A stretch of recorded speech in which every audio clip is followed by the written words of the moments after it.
दोस्तों रजनीकांत साहब की बड़ी ही प्यारी मूवी आई है जेलर। किस किस ने देखी है पहले तो आप लोग ये बताइए। तो जैसे ही जेलर रिलीज हुई उसने शानदार परफॉर्मेंस दी भाई साहब, मतलब एक तरीके से एक ब्लॉकबस्टर स्टार्ट आप लोग बोल सकते हो मूवी को।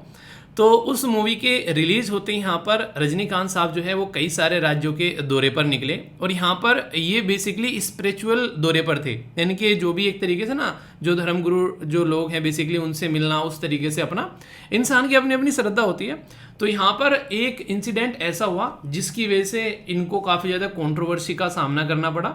हालांकि दोनों तरीके से लोग जो हैं वो डिवाइड हो गए। जब यहाँ पर ये जो वीडियो आप लोगों ने देखी योगी जी से मिले, तो योगी जी से मिलते ही यहाँ पर इन्होंने इनके पैर छुए, जबकि दोनों की एज में जो है वो खासा डिफरेंस भी देखने को मिलता है। पर लेकिन फिर भी एक साउथ इंडिया में जिनको स्टार बोला जाता है, तो यहाँ पर बेसिकली योगी जी वैसे योगी हैं पर लेकिन एक पॉलिटिकल लीडर भी हैं। तो यहाँ पर इसकी वजह से यहाँ पर ये कंट्रोवर्सी हो गई। मतलब क्या है, मतलब यहाँ पर ये है कि जैसे इन्होंने यहाँ पर पैर छुए तो यहाँ पर कहीं ना कहीं एक तरीके से जब ये कंट्रोवर्सी हो गई कि यहाँ पर आखिर पैर क्यों छुए गए यहाँ पर इस तरीके के एक सुपरस्टार के द्वारा, वो भी एक पॉलिटिकल लीडर के, तो रजनीकांत साहब के द्वारा बोला गया कि यहाँ पर वो पॉलिटिकल लीडर की तरीके से नहीं देख रहे हैं, यहाँ पर वो देख रहे हैं कि एक संत के पैर छू रहे हैं वो यहाँ पर। ठीक है, तो ये इनके द्वारा उस चीज़ का एक्सप्लेनेशन दिया गया। तो यार देखो यहाँ पर दो चीज़ें आती हैं निकल कर। ठीक है, एक तो यहाँ पर कि कई सारे लोग एक तरीके से उसको इस तरीके से देख रहे हैं कि पैर नहीं छूने चाहिए थे, कई सारे लोग हैं पैर छूने चाहिए थे। पर मुझे लगता है कि अगर किसी पर्सनल इस तरीके से इंसान के साथ में कोई इस तरीके की कनेक्टिविटी अगर होती है, ठीक है, तो ये इंसान की पर्सनल चॉइस है यहाँ पर लेकिन जब इंसान जो है एक नहीं एक पब्लिक फिगर बन जाता है तो यहाँ पर उसकी पर्सनल चॉइस भी हैम्पर होने लगती है। आप लोगों को यहाँ पर ये दिखने लगता है। तो यहाँ पर रजनीकांत साहब के द्वारा ये सही किया गया या फिर गलत किया गया, इसमें आप लोगों की क्या राय है? क्योंकि कई बार जो है ये भी माना जाता है कि रजनीकांत साहब जो है खुद जो है वो क्रिटिसाइज कर चुके हैं यहाँ पर कई सारे मुद्दों पर, यहाँ पर बेसिकली एक तरीके से योगी जी को भी। ठीक है, तो ये बातें यहाँ पर बोली जाती हैं। तो इसमें क्या आप लोगों की राय है? आप लोग इंडिपेंडेंट तरीके से अगर इसको देखें तो आप लोग क्या बोलेंगे? मतलब अगर मैं अपनी इंडिपेंडेंट तरीके से मतलब अगर बोलूँ, हालांकि कई बार जो है ये बोलना एक तरीके से अलग पैटर्न में चला जाता है, मुझे लगता है कि अगर ये देखो ये तो एक तरीके से ना इंसान की चॉइस, अगर वो एक तरीके संत की तरीके से देख रहे हैं, अगर पैर छू लिए तो पैर छूना कोई एक तरीके से इनका खुद का एक तरीके से आप लोग बोल सकते हैं कि अपना पर्सनल चॉइस होना चाहिए। बाकी इसमें आप लोग क्या राय है, आप लोग अपनी राय बता सकते हैं। ठीक है, बड़ा ही शानदार डिस्कशन रहने वाला है। कई सारे आर्टिकल जो आप लोग बोले थे आईपीसी सीआरपीसी के ऊपर आज ना गर्दा उड़ा देंगे। ठीक है, इतना शानदार तरीके से डिस्कस करूंगा, बैकग्राउंड इन्फॉर्मेशन के साथ में क्वेश्चन भी होंगे, उनको ढंग से आप लोगों को सुनना है तभी क्वेश्चन का आंसर आप लोग दे पाओगे। गवर्नर के बारे में आर्टिकलों का बहुत ही बेसिक इन्फॉर्मेशन से क्यों न्यूज में उसके बारे में हम लोग बात करेंगे। तो कल का दिन कैसा रहा और आज का दिन कैसे लेकर चलने वाले हो, और वीडियो का जो एंड वाला पोर्शन है ना उसको जरूर एंजॉय करोगे। आज बहुत ही शानदार तरीके से बहुत ही सारे इंपॉर्टेंट आर्टिकल है, कम से कम 7-8 इंपॉर्टेंट आर्टिकल बहुत ही प्यारे प्यारे डिटेल में डिस्कस करेंगे। ठीक है, तो शानदार डिस्कशन रहने वाला है। कल का दिन कैसा रहा, आज के दिन को कैसे लेकर चलने वाले हो। अगर अपने ऊपर ध्यान नहीं रख पा रहे हो तो सबसे खतरनाक चीज है, तो अपने ऊपर जरूर फोकस करो यहाँ पर। तो ये बात आप लोग जरूर ध्यान रखिएगा, क्योंकि जब तक अपने ऊपर फोकस नहीं करोगे तब तक कोई भी चीज आप लोगों के कमांड में नहीं रहने वाली है। तो जिंदगी एंजॉय करने का शानदार तरीका है कि अपने ऊपर फोकस देकर चलते रहो। बड़ी ही प्यारी बात बोली गई यार, आप लोगों ने बोला हुआ कुत्ता भौंकता रहता है गाड़ी चलती रहती है, वो बड़ा ही एक क्रिटिकल सी स्टेटमेंट है पर बड़ी ही प्यारी है। बोला जा रहा है कि silence is the best answer to someone who doesn't value your word. अगर कोई ऐसा इंसान है जो कि आप लोगों के शब्दों की वैल्यू नहीं करता है, उसको बिल्कुल वही वाला ट्रीटमेंट दो कि कुत्ता भौंकता रहे और गाड़ी चलते रहे।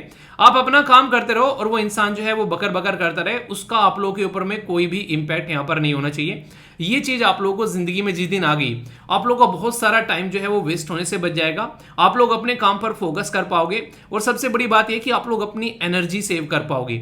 एनर्जी और जो टाइम है ना, ये जिस इंसान ने इसको समझ लिया वो इंसान कभी मार नहीं खाने वाला है। 99% लोग जो इन फालतू की चीजों में बिजी रहते हैं जिसका कोई मतलब भी नहीं है, और जिंदगी में जब आगे बढ़कर आप लोग देखोगे उन चीजों को तो लगेगा यार कहाँ कहाँ घूम रहे थे हम, मतलब क्या कर रहे थे हम, वो वाली फीलिंग आप लोगों को आने वाली है। तो ये आप लोग यहाँ पर समझ सकते हैं। ठीक है, तो बड़ा ही एक तरीके से आप लोगों के ऊपर फोकस आप लोगों को होना चाहिए, तभी आप लोग चीजों को अंडरस्टैंड कर पाओगे। तो ये एक तरीके से ऐसी बात है जो कि आप लोगों को समझनी पड़ेगी, जितनी जल्दी समझ में आ जाएगी उतनी ही जल्दी सही है, वरना फिर दिक्कतें यहाँ पर देखने को मिलने लगती हैं, क्योंकि आगे आगे चीजें जैसे बढ़ती हैं वैसे वैसे प्रॉब्लम क्रिएट होती चली जाती हैं। ठीक है, यहाँ पर एक इंपॉर्टेंट मुद्दा है बहुत बड़ा, जो कि गवर्नर को लेकर यहाँ पर ये मुद्दा निकल कर आ रहा है। एक तरीके से देखिए हमारे देश के अंदर में एक सिस्टम है कि 6 महीने के अंदर अंदर जो सेशन है वो बेसिकली असेंबली का यहाँ पर होना चाहिए। यानी कि आज कोई सेशन हो गया मान लीजिए अगस्त के महीने में, तो नेक्स्ट जो सेशन होना चाहिए उसके 6 महीने के अंदर अंदर होना चाहिए।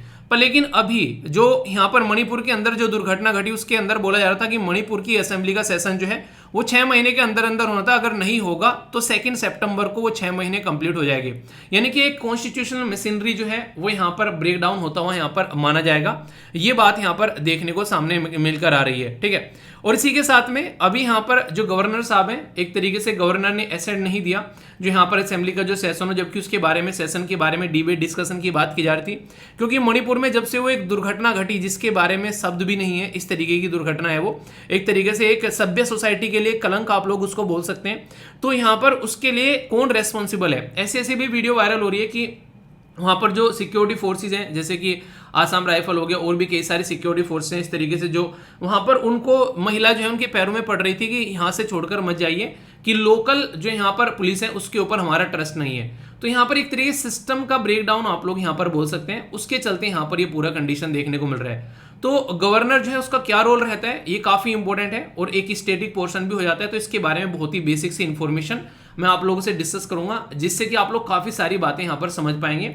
और ये एक ऐसा टॉपिक है जो कि आप लोगों का पॉलिटी का एक चैप्टर लगभग आप लोगों यहाँ पर कवर होता हुआ नजर आएगा, जिससे हर एक पॉइंट आप लोगों के माइंड में क्रिस्टल क्लियर हो जाएगा। तो एक एक पॉइंट जो है वो डिस्कस करेंगे काफी शानदार तरीके से।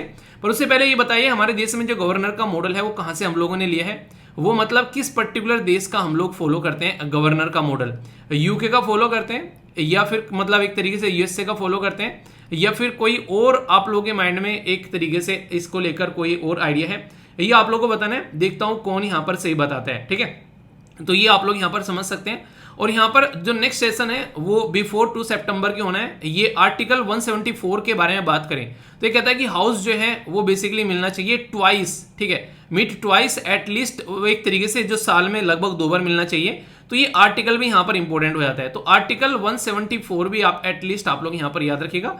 बाकी गवर्नर के बारे में हम लोग बात करते हैं, बेसिक इंफॉर्मेशन समझेंगे, सारे डाउट क्लियर हो जाएंगे। ओके दोस्तों, यहाँ पर मैं बेसिक इंफॉर्मेशन कवर करूंगा गवर्नर के बारे में, जो कि पॉलिटी का एक चैप्टर आप लोगों को कवर होता हुआ नजर आएगा कि आखिर जो गवर्नर है वो हमारे संविधान में कहाँ पर रखा गया है, और उसके बारे में बहुत सारी बेसिक इंफॉर्मेशन आप लोगों को पता चलेगी।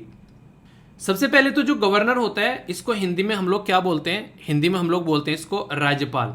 तो यानी कि जो गवर्नर साहब हैं जिसको हिंदी में राज्यपाल बोला जाता है, ये एक ऐसी कॉन्स्टिट्यूशनल पोस्ट है, यानी कि संवैधानिक पोस्ट है, जिसको पार्ट 6 के अंदर में रखा गया है।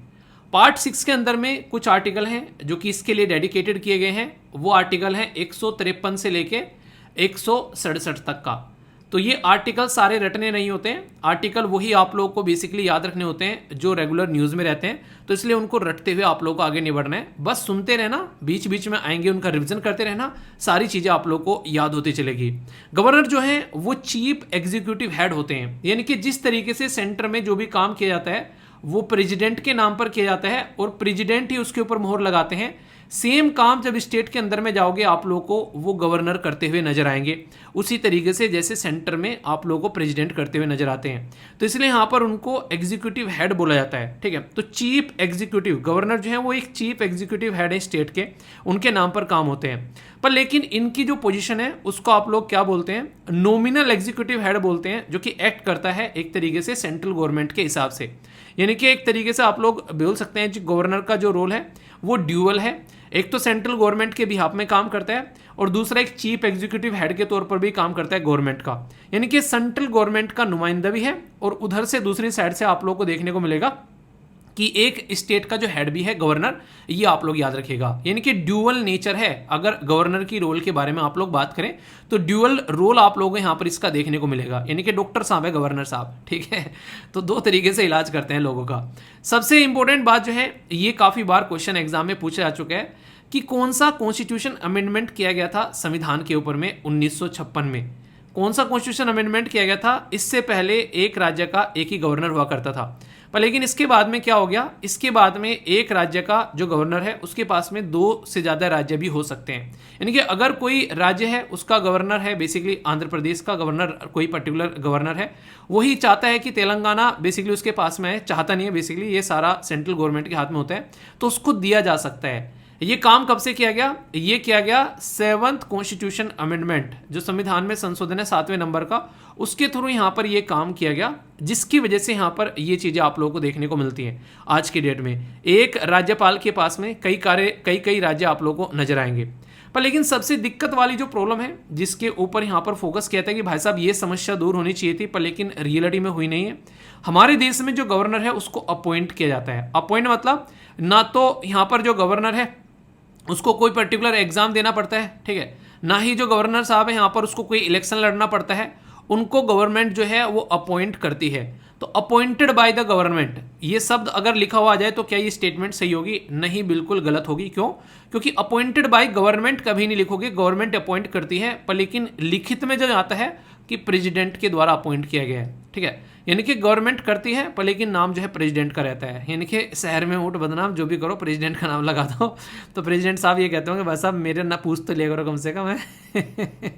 इसी के साथ में सबसे इंटरेस्टिंग जो फैक्ट यहाँ पर निकल कर आया, कई सारे लोग ये बोलते थे कि गवर्नर जो है वो सेंट्रल गवर्नमेंट का एक एम्प्लॉय है। तो ऐसा है क्या? गवर्नर सेंट्रल गवर्नमेंट का एम्प्लॉय है क्या? तो इस बात का क्लैरिफिकेशन सुप्रीम कोर्ट ने दिया 1979 में। सुप्रीम कोर्ट ने साफ साफ इस बात को क्लियर किया कि गवर्नर जो है वो एम्प्लॉयमेंट नहीं लेता है सेंट्रल गवर्नमेंट के अंदर में। ये कॉन्स्टिट्यूशनल इंडिपेंडेंट ऑफिस है, यानी कि संवैधानिक एक ऐसा ऑफिस है जो कि इंडिपेंडेंट है। इसको आप लोग ऐसा नहीं बोल सकते कि सेंट्रल गवर्नमेंट ने इसको जॉब दिया है। तो सेंट्रल गवर्नमेंट ने इसको जॉब नहीं दिया है भाई साहब, ये संवैधानिक पोस्ट है जिस पर एक गवर्नर जो है बैठा रहता है, और उसकी कुछ क्वालिफिकेशन है। जैसे कि आप लोग याद रखिएगा, आज की डेट में अगर बात करें तो जो गवर्नर है, शायद ही आप में से कोई या मेरे में से, मतलब हम में से शायद ही कोई बन पाएगा। जैसे बात करें यहाँ पर गवर्नर के बारे में, तो वो सिटीजन ऑफ इंडिया होना चाहिए। आप लोग बोलेंगे सर हम तो हैं, पर लेकिन उसकी एज जो है वो मिनिमम 35 होना चाहिए, ठीक है। तो इस तरीके से आप लोग यहाँ पर देख सकते हैं। तो ये जरूरी है, जिसके बारे में आप लोग याद रखिएगा। ये कंडीशन जो है, क्वालिफिकेशन दे रखी है कि भारतीय नागरिक हो और 35 साल के ऊपर वो जा चुका हो, ठीक है। तो ये याद रखिएगा, यानी कि यूपीएससी की एज जब क्वालिफिकेशन आप लोग की कंप्लीट हो जाए, 32 साल के बाद में 3 साल आप लोग के कंप्लीट हो जाए, उसके बाद में गवर्नर के लिए आप लोग अप्लाई कर सकते हैं, ठीक है, मैंने कहते कि फुल एक्सपीरियंस के साथ में।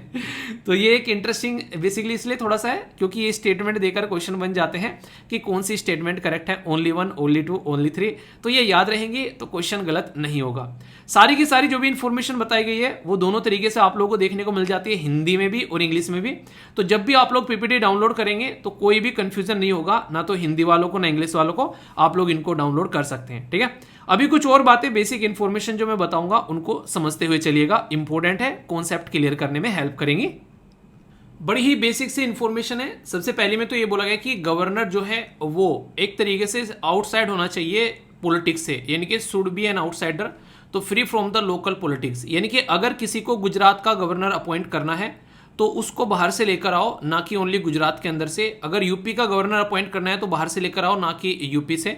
अगर वेस्ट बंगाल का गवर्नर अपॉइंट करना है तो बाहर से लेकर आओ, ना कि वेस्ट बंगाल से। सेम यही कंडीशन फॉलो करनी है। पर लेकिन यहाँ पर ये कन्वेंशन है। कन्वेंशन क्या होते हैं कि ये परंपराएं हैं, इनको मान भी सकते हैं और नहीं भी मान सकते हैं। अगर इनका उल्लंघन हो जाए तो इसके लिए ये नहीं बोलेंगे कि संविधान का उल्लंघन कर दिया है, ठीक है। तो ये एक तरीके से वो नहीं कहते कि जब किसी सुप्रीम कोर्ट के जज के ऊपर या किसी भी जज के ऊपर कोई एक आरोप लग जाए या फिर उसके फैमिली मेंबर के ऊपर कोई आरोप लग जाए तो उस पर्टिकुलर केस के अंदर में वो खुद जज नहीं रह सकते, ताकि एक नेचुरल जस्टिस का कॉन्सेप्ट बना रहे। तो ये बिल्कुल ऐसे ही है, इसको आप लोग अगर ध्यान से समझोगे तो चीफ जस्टिस ऑफ द जो कंसर्न हाई कोर्ट है या फिर वहां पर अगर कोई सीनियर मोस्ट जज है, वो इनको ओथ दिलाएंगे जब ये अपना इस पर्टिकुलर पोस्ट पर बैठेंगे, उसकी कसम खाएंगे, ठीक है। तो ये काफी इंपॉर्टेंट है। पर लेकिन जो है यहाँ पर अपॉइंटमेंट जो किया जाता है वो जब यहाँ पर ओथ लेते हैं उसके बाद में, तो प्रेसिडेंट को रिक्वायर होता है कि वो चीफ मिनिस्टर से कंसल्ट करे।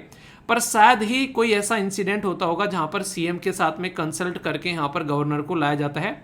अगर ऐसा किया जाता तो यहाँ पर लात जूते मुक्के लड़ाइयाँ नहीं होती, एक दूसरे को घुसड़ नहीं मार रहे होते ये लोग, ठीक है। अगर यहाँ पर कंसल्ट करके लाते तो आसानी से चीज़ें हो जाती, पर ऐसा कभी होता नहीं है। ये बातें बस किताबों में अच्छी लगती हैं, ठीक है।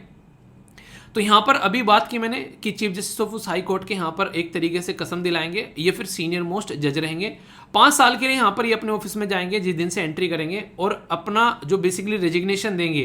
तो आप लोगों को पता है कि अपॉइंटमेंट किसके द्वारा किया गया है, तो प्रेसिडेंट ऑफ इंडिया के द्वारा अपॉइंटमेंट किया गया है। तो रेजिग्नेशन लेटर भी प्रेसिडेंट ऑफ इंडिया को ही ये देंगे, ठीक है। इनके जब छोड़कर जाएंगे तो लो भाई बहुत हुआ सम्मान, अब हम चले यहाँ से, अब हम जो है कुछ और देखेंगे, ठीक है। सुप्रीम कोर्ट के बारे में बात करें तो प्लेजर ऑफ जो प्रेसिडेंट है वो नॉट जस्टिफाइबल, तो ये काफी इंपॉर्टेंट है।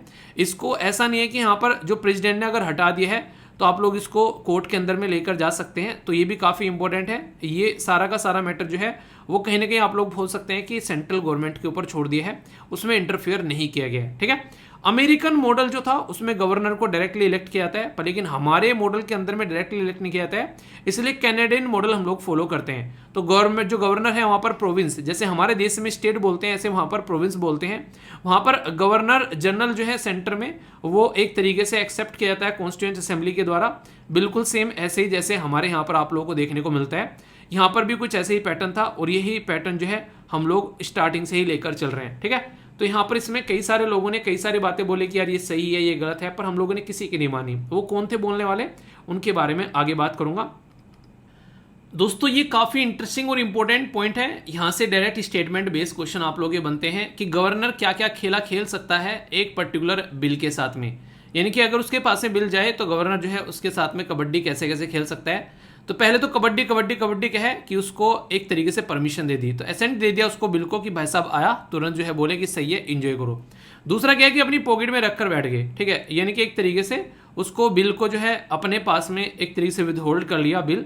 तो यहाँ पर ये काफ़ी ज़्यादा खतरनाक होता है, कब तक ये बेसिकली इसको अपने पास में रखेंगे इसके बारे में कुछ नहीं पता होता है। या फिर यहाँ पर क्या हुआ कि रिटर्न कर दिया, मुझे पसंद नहीं आया, जैसे कपिल शर्मा बोलता है आथू मुझे पसंद नहीं आया, क्या दे दिया ये, ठीक है। तो यहाँ पर अगर ये इसको रिटर्न करते हैं तो ये ओनली नॉर्मल बिल रिटर्न कर सकते हैं, मनी बिल नहीं, ठीक है। तो यहाँ पर for the recommendation by the state की लेजिस्लेचर की फिर से देखो और पास फिर से कर लेकर आओ, पर लेकिन अगर वो बिना अमेंडमेंट भी फिर से पास करके उसको लेकर आ जाते हैं तो गवर्नर जो है वो कुछ नहीं कर पाएगा, उसको परमिशन देनी ही देनी पड़ेगी। फिर पर्पज क्या है इसका, पर्पज ये है कि कम से कम जो भी काम उन्होंने किया उसको रीचेक कर लो, यार तुमसे गलती तो नहीं हो गई, पता चला तुमने कोई गलती कर दी। तो ये बेसिक पर्पज यहाँ पर देखने को मिलता है। इसी के साथ में ये काफ़ी ज़्यादा खतरनाक है कि रिजर्व कर लिया bill for the consideration of president, तो इसके बारे में भी कई सारी बातें बोली जाती है कि प्रेसिडेंट के लिए इस बिल को रख लिया कि प्रेसिडेंट साहब को दिखाएंगे कि क्या क्या कमियां हैं क्या क्या खामियां हैं। तो ये भी काफ़ी इंपॉर्टेंट पॉइंट आप लोगों के लिए यहाँ पर हो जाता है, ठीक है। तो 4 पॉइंट है बेसिकली एक्सटेंड देने के, यहाँ पर एक तरीके से आप लोग बोल सकते हैं परमिशन देने के, तो इन चारों का इस्तेमाल किया जा सकता है, ठीक है। तो इनको आप लोग समझिएगा। पर लेकिन जब यहाँ पर प्रेसिडेंट के लिए रिजर्व किया जाएगा उसके लिए कुछ कंडीशन है, जी हाँ बिल्कुल कंडीशन है। एक तो बोला गया कि यहाँ पर अल्ट्रा वायरस, तो यहाँ पर ये बोला गया कि against the provision of constitution, यानी कि अपने दायरे के बाहर जाकर कोई भी काम यहाँ पर नहीं करना है, यानी कि ऐसा नहीं कि अपने दायरे से बाहर जाकर यहाँ पर काम कर दिया, तो ये बोला गया यहाँ पर। इसी के साथ में अपोज किया गया डायरेक्ट एक तरीके से directive principle of state policy में, यहाँ पर आप लोगों को देखने को मिलेगा कि यहाँ पर जो भी नेचर है तो गवर्नर जो है वो also reserve the bill if it is the following nature. तो यहाँ पर अगर अपोज किया जा रहा है यहाँ पर directive principle of state policy against the larger interest of the country, और यहाँ पर डील करता है अगर compulsory एक्वाइजिशन of the property under article 31A, तो यहाँ पर उनको जो है बेसिकली यहाँ पर रिजर्व किया जा सकता है। मतलब ये बिल जो एक यहाँ पर इस तरीके से हो संविधान के खिलाफ हो, directive principle of state policy का अपोज करते हो, या कंट्री के इंटरेस्ट में न हो, या फिर किसी प्रॉपर्टी को एक्वायर करने की बात करते हो, तो यहाँ पर इस टाइम पर ये सारा का सारा मैटर जो है वो प्रेसिडेंट के एक तरीके से खाते में जाएगा और वो यहाँ पर इसको देखते हुए नजर आएंगे। तो ये काफ़ी इंटरेस्टिंग पॉइंट आप लोग यहाँ पर समझ सकते हैं। जब भी यहाँ पर पॉइंट बने तो माइंड में इसको लेकर क्लैरिटी रखनी है, ठीक है। कुछ इंपॉर्टेंट फैक्ट्स एंड फिगर जो कि आप लोग आंसर राइटिंग में भी यूज कर सकते हैं, और यहाँ पर भी इनके बारे में बात करूंगा क्योंकि डायरेक्ट इनसे क्वेश्चन भी ऑलरेडी बन चुके हैं। बहुत ही आसान शब्दों में आप लोग के समझ में एक एक पॉइंट आ जाएगा। सबसे पहले बात की जा रही है यहाँ पर सरकारिया कमीशन आया था 1983 में। तो सरकारिया कमीशन जो कि 1983 में आया, उसने बोला था यहाँ पर एक तरीके से पोस्ट को एक तरीके से बोला कि इट इज प्रपोज दैट कि vice president of India and speaker of Lok Sabha should be consult by the prime minister in the selection of governor. मतलब इसने ये लगा कि गवर्नर को जो इतना मनमानी तरीके से अपने आप सेंट्रल गवर्नमेंट जो लेकर चल रही है, तो वाइस प्रेसिडेंट के साथ में कंसल्ट करना चाहिए और स्पीकर ऑफ द लोकसभा के साथ में कंसल्ट करना चाहिए प्राइम मिनिस्टर साहब को अपॉइंट करना है अगर यहाँ पर बेसिकली गवर्नर को, तो ये एक तरीके से सिलेक्शन कमेटी हो जाएगी। ये बात किसी ने मानी नहीं, इसीलिए चीज़ें ऐसी की ऐसी चल रही हैं। सरकारी कमीशन की बात ठुकरा दी। National commission to the review of the working of the constitution जो लेकर आया गया था 2000 में, तो यहाँ पर क्या कंडीशन हुई, यहाँ पर कंडीशन ये कि गवर्नर ऑफ द स्टेट जो है वो अपॉइंट किया था प्रेसिडेंट के ऊपर after the consult of chief minister. तो यहाँ पर ये बात बोली तो गई, पर लेकिन रियलिटी में इसको कोई अपॉइंट करता नहीं है इस तरीके से पूछकर। आज तक की आप लोग हिस्ट्री उठाकर देख लो, तो यानी कि बोला जाए तो इसको भी ढंग से माना नहीं गया है। लिखी तो है पर लेकिन माना नहीं गया है। ये काफ़ी ज़्यादा खतरनाक है, जिसके बारे में याद रखिएगा। इनको बोलते हैं मदन मोहन पुंची। तो मदन मोहन पुंची कमेटी जो है ये यहाँ पर 2007 में आप लोगों को देखने को मिली। इसने कई सारी इंटरेस्टिंग रिकमेंडेशन दी। पहली जो रिकमेंडेशन इनके द्वारा दी जाती है गवर्नर के बारे में, कि जब भी गवर्नर को यहाँ पर अपॉइंट करना है सरकार के द्वारा, तो उसके अंदर में पीएम होना चाहिए, उसके अंदर में होम मिनिस्टर होना चाहिए, एचएम, वाइस प्रेसिडेंट होना चाहिए और स्पीकर होना चाहिए, और एक तरीके से कंसर्न चीफ जो मिनिस्टर हैं यहाँ पर वो होने चाहिए, यानी कि जिस भी राज्य के बारे में बात कर रहे हैं वो होने चाहिए। और ये सब मिलकर जो है यहाँ पर एक तरीके से रिकमेंडेशन दे, तब गवर्नर को चुना जाए। इसी के साथ में जो सबसे इंपॉर्टेंट बात है यहाँ पर बोली गई है पुंची कमीशन के द्वारा, कि डॉक्ट्राइन ऑफ द प्लेजर, यानी कि अपने मन से काम करना, एक तरीके से वो वाली कंडीशन जो है वो यहाँ पर डिलीट कर दिया है, ठीक है। पर लेकिन उसके द्वारा बात की गई कि जो गवर्नर है उसको सपोर्ट करने में बेसिकली ये बोला गया कि अगर वो किसी भी पर्टिकुलर मिनिस्टर के खिलाफ चाहता है सैंक्शन लगाया जाए तो गवर्नर लगा सकता है, यानी कि गवर्नर को एक एक्स्ट्रा एज यहाँ पर दी गई है, ठीक है। तो ये काफ़ी इंपॉर्टेंट है। पर लेकिन कई सारी बातें यहाँ पे ये थी कि प्रोविजन होना चाहिए impeachment of governor by the state assembly, यानी कि स्टेट असेंबली यहाँ पर गवर्नर को इम्पीच कर सकें, उनके पास में भी ये प्रोविजन होना चाहिए, जो कि नहीं देखने को मिलता है, ठीक है। तो ये वो बेसिक इन्फॉर्मेशन है जो कि गवर्नर के बारे में आप लोगों को एटलीस्ट बेसिक इन्फॉर्मेशन तो कम से कम पता होना चाहिए। कल को चैप्टर अगर यहाँ पर क्वेश्चन बने तो आप लोग इसको क्लियरली आंसर कर पाओगे, ठीक है। तो ये कुछ ऐसी बातें हैं जो कि डायरेक्टली आप लोगों से पूछी जाती है, तो इसको लेकर कोई कंफ्यूजन नहीं रखना है, ठीक है। अब क्वेश्चन कैसे बनते हैं यहाँ से आप लोग डायरेक्ट देखिए। ये बोला गया कि which of the following commission या फिर कमेटी जो है वो आर्ग्यू देता है कि provision for the impeachment of the governor. तो डायरेक्ट क्वेश्चन आप लोगों के सामने इस तरीके से एग्जाम में पूछा जा सकता है। तो आंसर क्या हो गया सारा यहाँ पर, तो ये पुंची कमीशन साहब जो है इनके द्वारा बोला कि इस तरीके से ऐसा कुछ होना चाहिए ताकि चीज़ों को सुधारा जा सके और अच्छे लेवल पर चीज़ों को जो है इम्प्रूव किया जा सके। ओके, ये क्वेश्चन काफ़ी इंटरेस्टिंग है। किन सिचुएशन में जो गवर्नर है वो बिल को रिजर्व कर सकते हैं, तो against the provision of the constitution कर सकते हैं, oppose to the fundamental right कर सकते हैं अगर कोई ऐसा हो, इसी के साथ में against the large interest of the country कर सकते हैं, और डीलिंग विद द कोई भी ऐसी कंपलसरी जो एक्विजिशन किया गया प्रॉपर्टी का आर्टिकल 31A के अंदर में, तो उसको ये राष्ट्रपति के लिए एक अपने पास में बिल को जो है वो रिजर्व कर सकते हैं। तो सही आंसर क्या है, which of the statement given above is correct, ये बताना है। 1 2 3 2 3 4 1 2 1 3 4 या फिर ऑल ऑफ द अबव। ये सारी बातें पढ़ाई अभी आप लोगों को यहाँ पर कि oppose of the directive principle है ना कि फंडामेंटल राइट है। तो ये आप लोग देखेंगे यहाँ पर, ये इंटरेस्टिंग क्वेश्चन है, बहुत ही प्यारा सा टॉपिक है जिसके कैसे क्वेश्चन आप लोगों से बनते हैं। यहाँ पर अपॉइंटमेंट ऑफ द गवर्नर हमारे देश में की जाती है, तो किसका मॉडल हम लोग फॉलो करते हैं, ये कैनेडियन फॉलो करते हैं या फिर अमेरिकन। तो बोला गया है आंसर दो, और आंसर आप लोग फटाफट लगाओगे यार कैनेडियन करते हैं, ये आंसर हो गया, ठीक है। ऐसा कुछ आप लोग बोलोगे, पर लेकिन क्या है यहाँ पर, कैनेडियन मॉडल जो है वो governor of the state is directly elected, ये बोला गया है। अमेरिकन मॉडल में ये बोला गया है कि गवर्नर ऑफ द जो प्रोविंस से स्टेट है वो अपॉइंट किया जाता है governor general, centre was accepted in constituent assembly. तो ये क्या हो गया, इनको उल्टा कर दिया यहाँ पे, तो दोनों की दोनों इनकरेक्ट हो गई, इसलिए कहते हैं क्वेश्चन को ध्यान से पढ़ लेना वरना तोते उड़ जाएंगे वहां पर बैठकर। ओके, आंसर क्या हुआ, आंसर हो गया सी। इंटरेस्टिंग क्वेश्चन आंसर राइटिंग के लिए पूछा गया 2022 में इस पर्टिकुलर टॉपिक से, कि जो राज्यपाल है गवर्नर साहब जो है उसके बारे में बात चल रही है कि उनकी लेजिस्लेटिव पावर बतानी है, और उनका जो ऑर्डिनेंस होता है, ऑर्डिनेंस यानी कि अध्यादेश को जो रीप्रमोगुलेट किया जाता है, यानी कि बार बार अध्यादेश जारी किया जाता है, उसको किस तरीके से यहाँ पर देखा जाता है, ठीक है। तो ये एक तरीके से दोनों एक नहीं आप लोग बोल सकते हैं पहलू पर क्वेश्चन आप लोगों से पूछ लिया गया यूपीएससी के द्वारा। आंसर राइटिंग के लिए भी इस टॉपिक की इंपॉर्टेंस आप लोगों को यहाँ पर इस क्वेश्चन से देखने को मिलती है। तो इस तरीके से चीज़ों को आप लोगों को तैयार करके चलना है ताकि एक एक पॉइंट जो है वो माइंड में क्रिस्टल क्लियर रहे, ठीक है। बताइए कोई डाउट है क्या इस पर्टिकुलर टॉपिक में, अगर डाउट हो तो उसको फिर दूर किया जाएगा। स्टैटिक इन्फॉर्मेशन के साथ साथ आप लोगों को प्रैक्टिस भी करा दी और आंसर राइटिंग भी यहाँ पर हो गई, ठीक है। तो अपना आंसर जरूर देना, जो भी क्वेश्चंस आप लोगों से पूछे जाते हैं यहाँ पर कोई भी डाउट उसको लेकर नहीं होना चाहिए, ठीक है। तो फीडबैक जरूर देना कैसा लगा आर्टिकल, कोई डाउट हो तो पूछ लेना, ओके।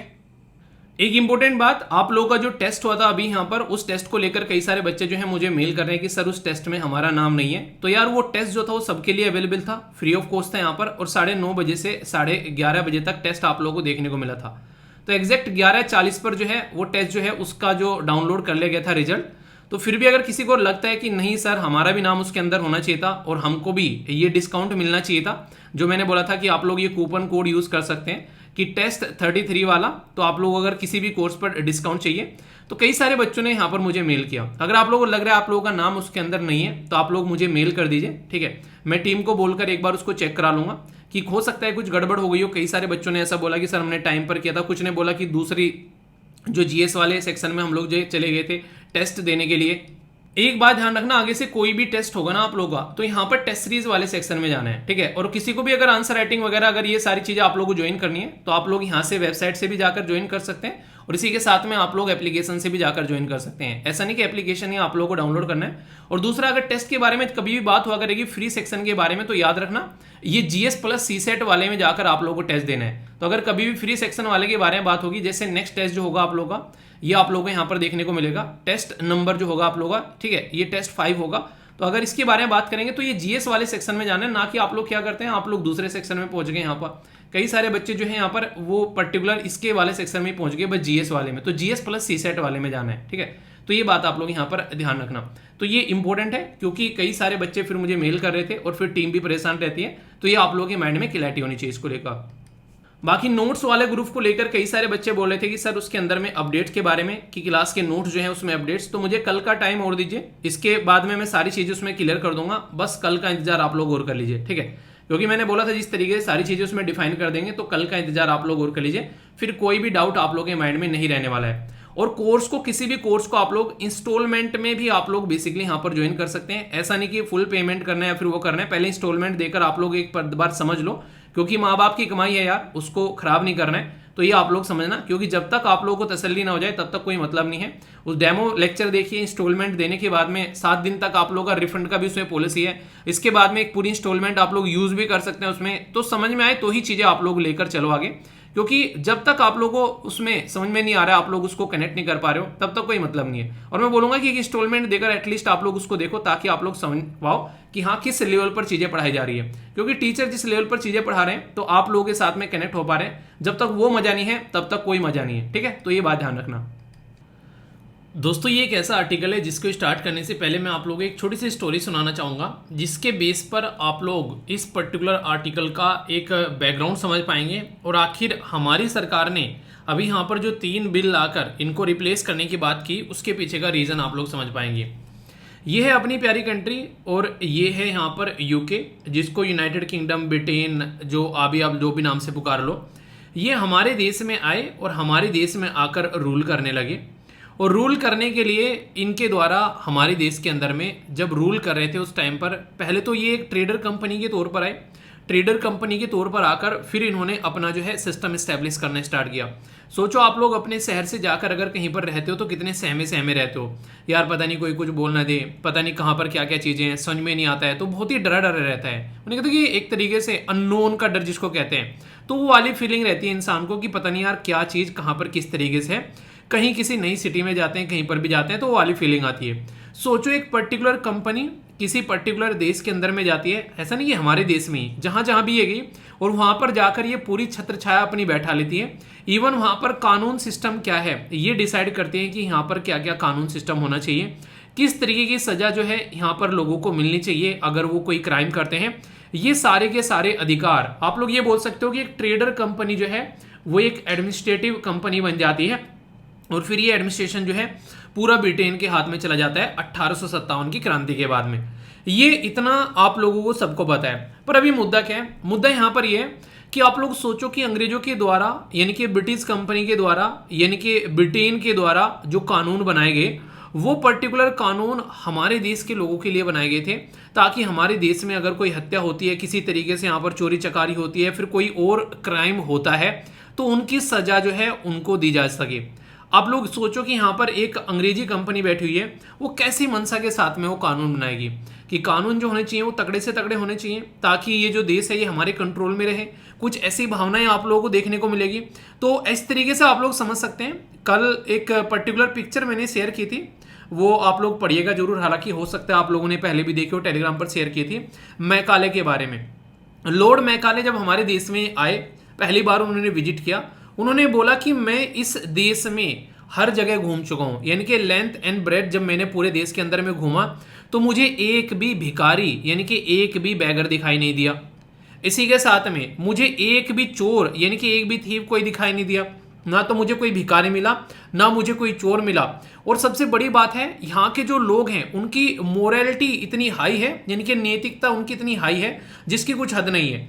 यानी कि एक तरीके से आप लोग बोल सकते हैं कि उनके द्वारा बोला गया कि इस देश की वैल्यू इतनी हाई है, यहाँ के लोगों के अंदर में कैलिबर इतना तगड़ा है कि यानी कि काम करने की क्षमता, अपने जो चीज़ों की आस्था, आप लोग समझ सकते हैं बहुत ही तगड़े लेवल की थी।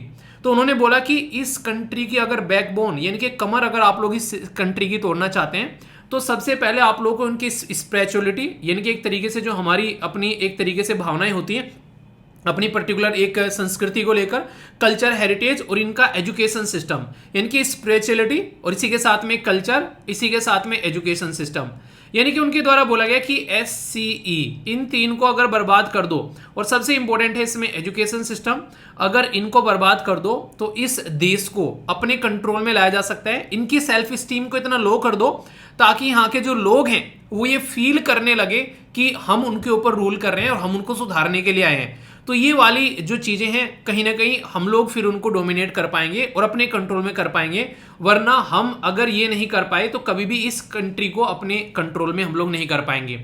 ये सारे के सारे शब्द जो हैं वो मैकाले के हैं। मैकाले जो कि यहाँ पर बेसिकली हमारे देश के अंदर में एक तरीके से ये जो कानून व्यवस्था है उसका एक तरीके से जनकधार माना जाता है, तो उनके द्वारा ये बातें बोली गई थी।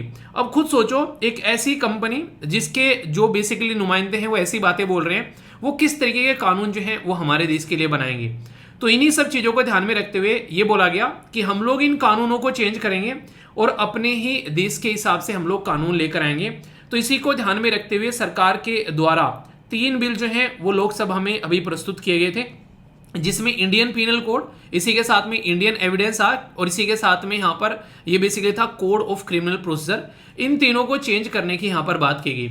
चेंज करने के साथ साथ में तीनों का जो नाम है वो भी चेंज करने की बात की गई कि इनका नाम जो है वो क्या क्या रखा जाएगा। तो ये भी बातें की गई। तो काफ़ी ज़्यादा एक तरीके से यहाँ पर कई सारे मुद्दे सामने निकल कर आए कि नाम क्या होना चाहिए। तो यहाँ पर अगर इंडियन पीनल कोड जो कि यहाँ पर 1860 का है उसका नाम रिप्लेस करके कर दिया गया भारतीय न्यायिक संहिता। ठीक है, तो भारतीय न्यायिक संहिता हिंदी में बेसिकली इसको बोला जा रहा है, ये 2023 का हो गया जो डायरेक्ट नाम हो गया।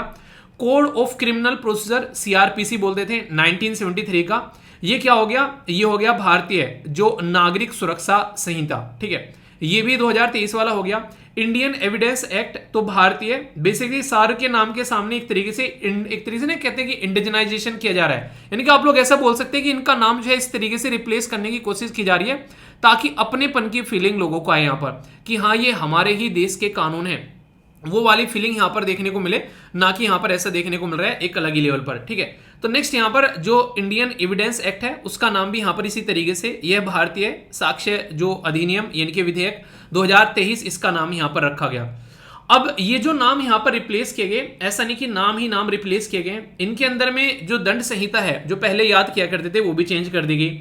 और इसी मुद्दे के ऊपर जो है वो पूरा अनअकैडमी के जो टीचर वाला मुद्दा है सामने निकल कर आया। मैंने भी उसके ऊपर बात की थी, मुझे एक बच्चे ने वीडियो भेजी और उस वीडियो में यहाँ पर जो टीचर हैं वो ये बोल रहे हैं कि पढ़े लिखे इंसानों को वोट देना वरना फिर जिंदगी में यही प्रॉब्लम झेलनी पड़ती है।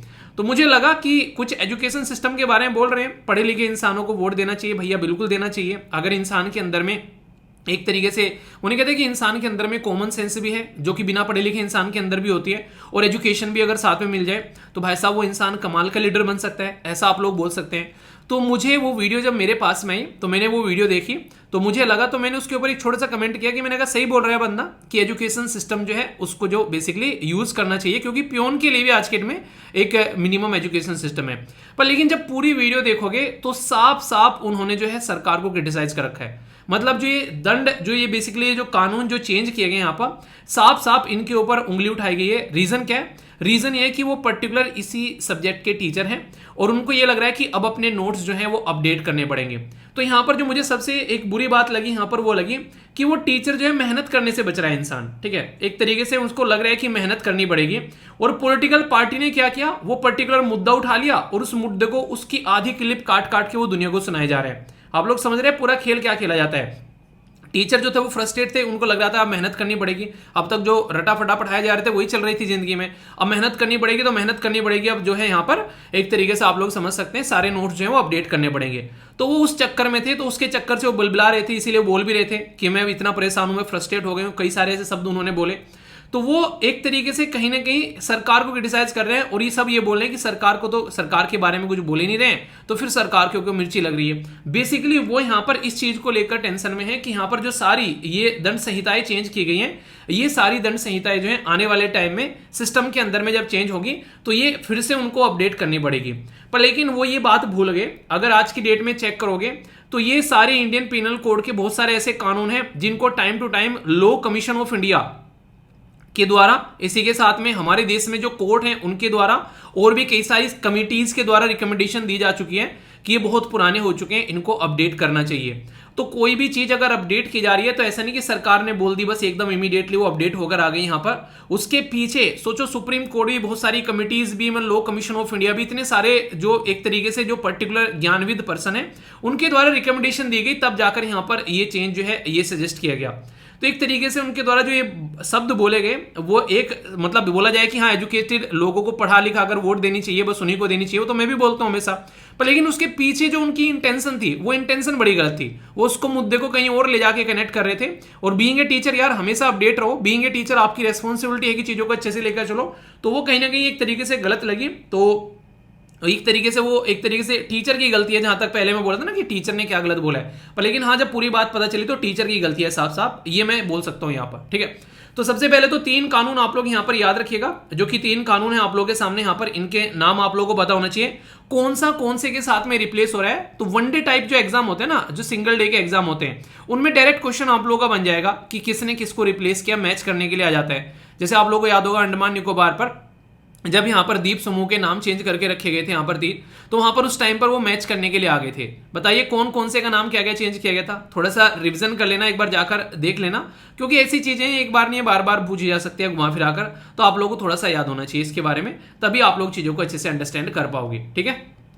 अब जो बात मैं आप लोगों को बताने जा रहा हूँ थोड़ा सा ध्यान से सुनिएगा, बहुत ही प्यारा सा एक कॉन्सेप्ट है जो कि आप लोग समझ पाएंगे, क्योंकि कई सारे बच्चों के मन में कंफ्यूजन रहता है कि एक तो हो गया यार आईपीसी हो गया, ठीक है, एक हो गया सीआरपीसी और एक हो गया इंडियन एविडेंस एक्ट हो गया यहाँ पर। तो ये सारी चीजें जो हैं आखिर किस तरीके से काम करती हैं, एक ही कानून बना दो ना सारी चीजें निपट जाएगी बार में, पर लेकिन ऐसा पॉसिबल नहीं है, ठीक है। इसको समझने के लिए आप लोगों को मैं एक उदाहरण देकर चलता हूं जिससे कि आप लोग इसको अच्छे से समझ पाएंगे।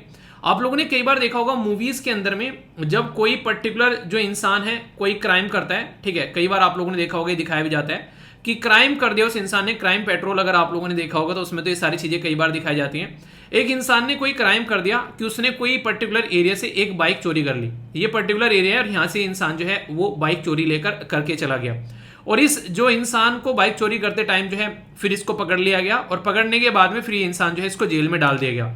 अब यहाँ पर इसके ऊपर जो ये इंसान है, जो यहाँ पर ये पर्सन है, इसके ऊपर अब यहाँ पर सजा सुनानी है कि मान लीजिए इसको बाइक चोरी करने की सजा मिलनी है। तो बाइक चोरी करने की जो सजा मिलेगी वो कहां पर लिखी है, वो है इंडियन पिनल कोड में। इंडियन पिनल कोड में मान लीजिए बाइक चोरी करने की जो सजा लिखी हुई है वो है कि इसको इंसान को जो है, इस इंसान को 3 साल जो है वो जेल के अंदर में रखना है, यानी कि 3 साल यानी कि 3 ईयर जेल के अंदर में रखना है। तो कहां पर लिखा हुआ है, ये इंडियन पिनल कोड के अंदर में लिखा हुआ है कि 3 साल की इसको सजा दो।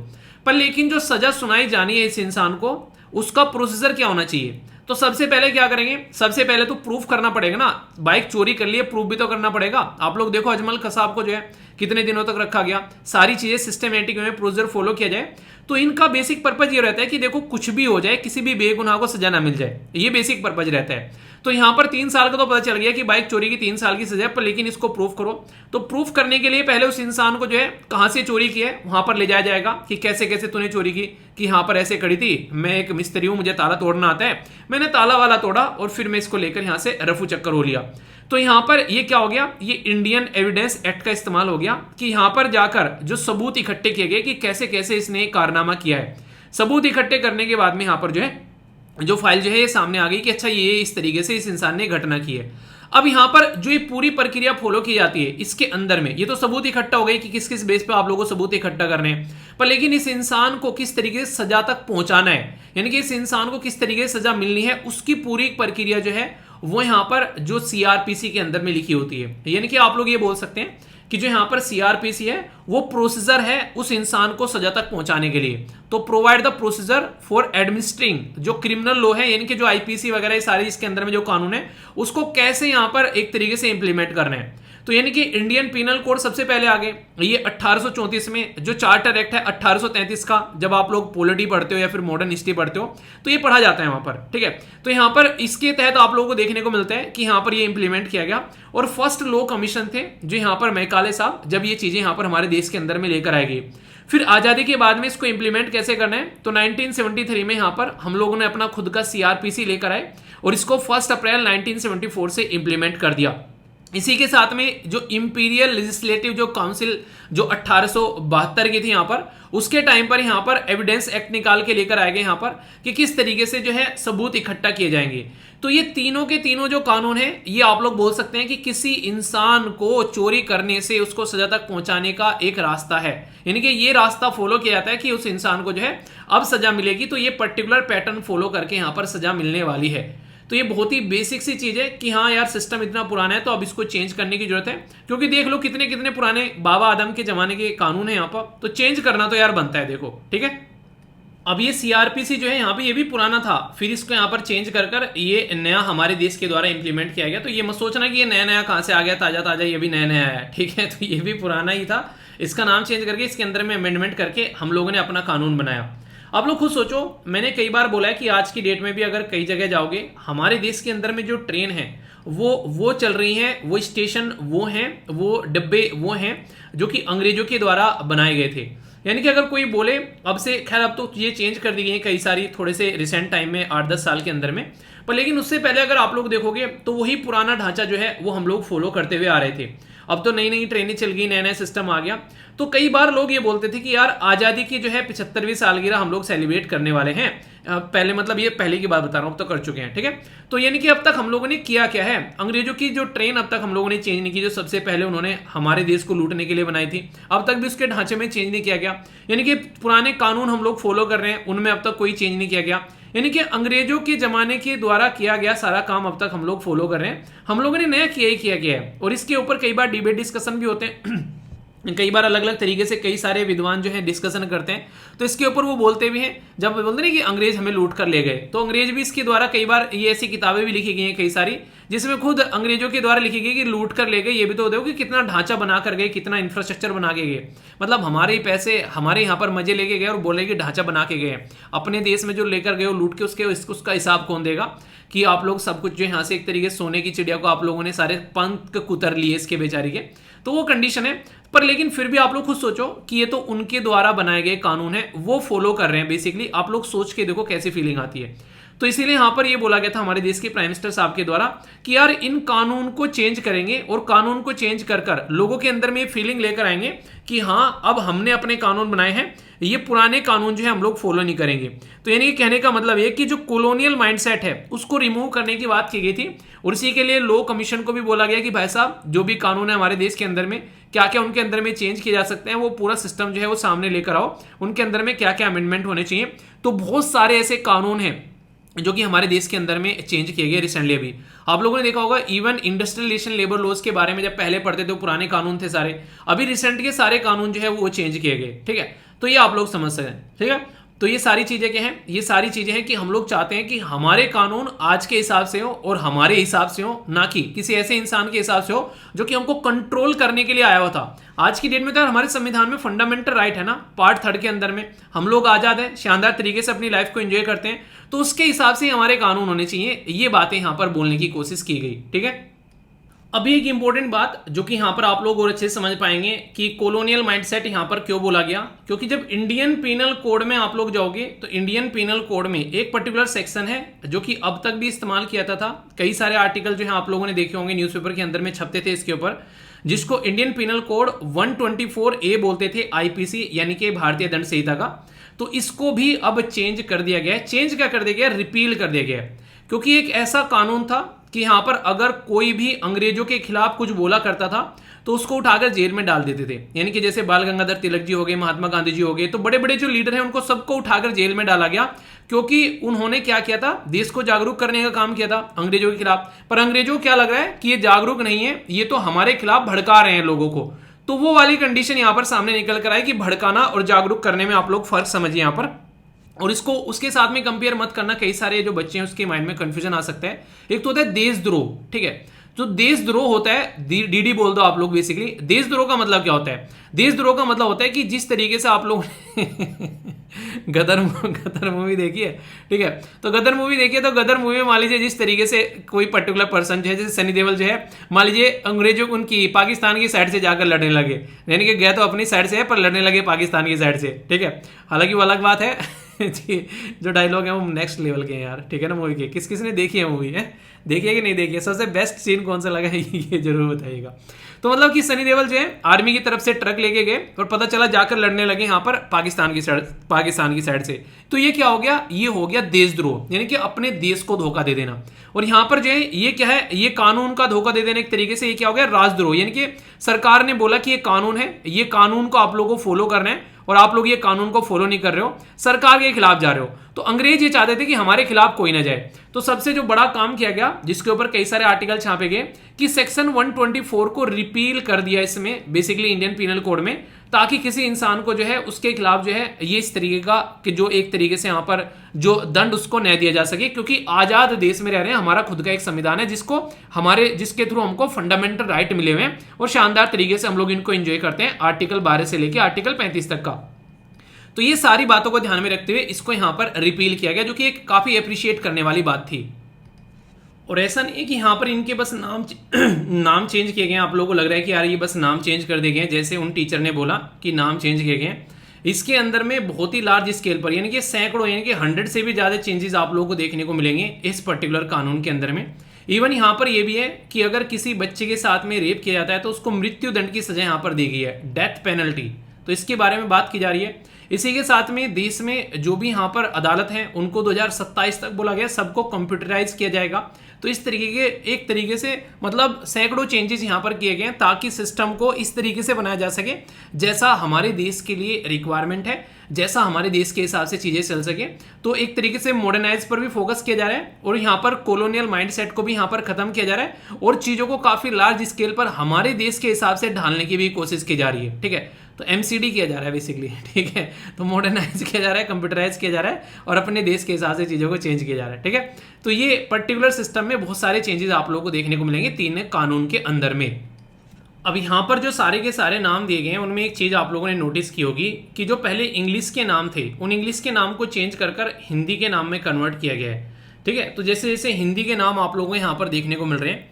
अब ये चलिए सही है कि हाँ हिंदी के नाम किए गए, ये हमारे लिए अच्छी बात है, चलो यार हिंदी के नाम किए गए। पर लेकिन वो राज्य जो कि हिंदी बेल्ट के नहीं है उनको यहाँ पर ये लग रहा है कि हमारे ऊपर हिंदी थोपने की कोशिश की जा रही है।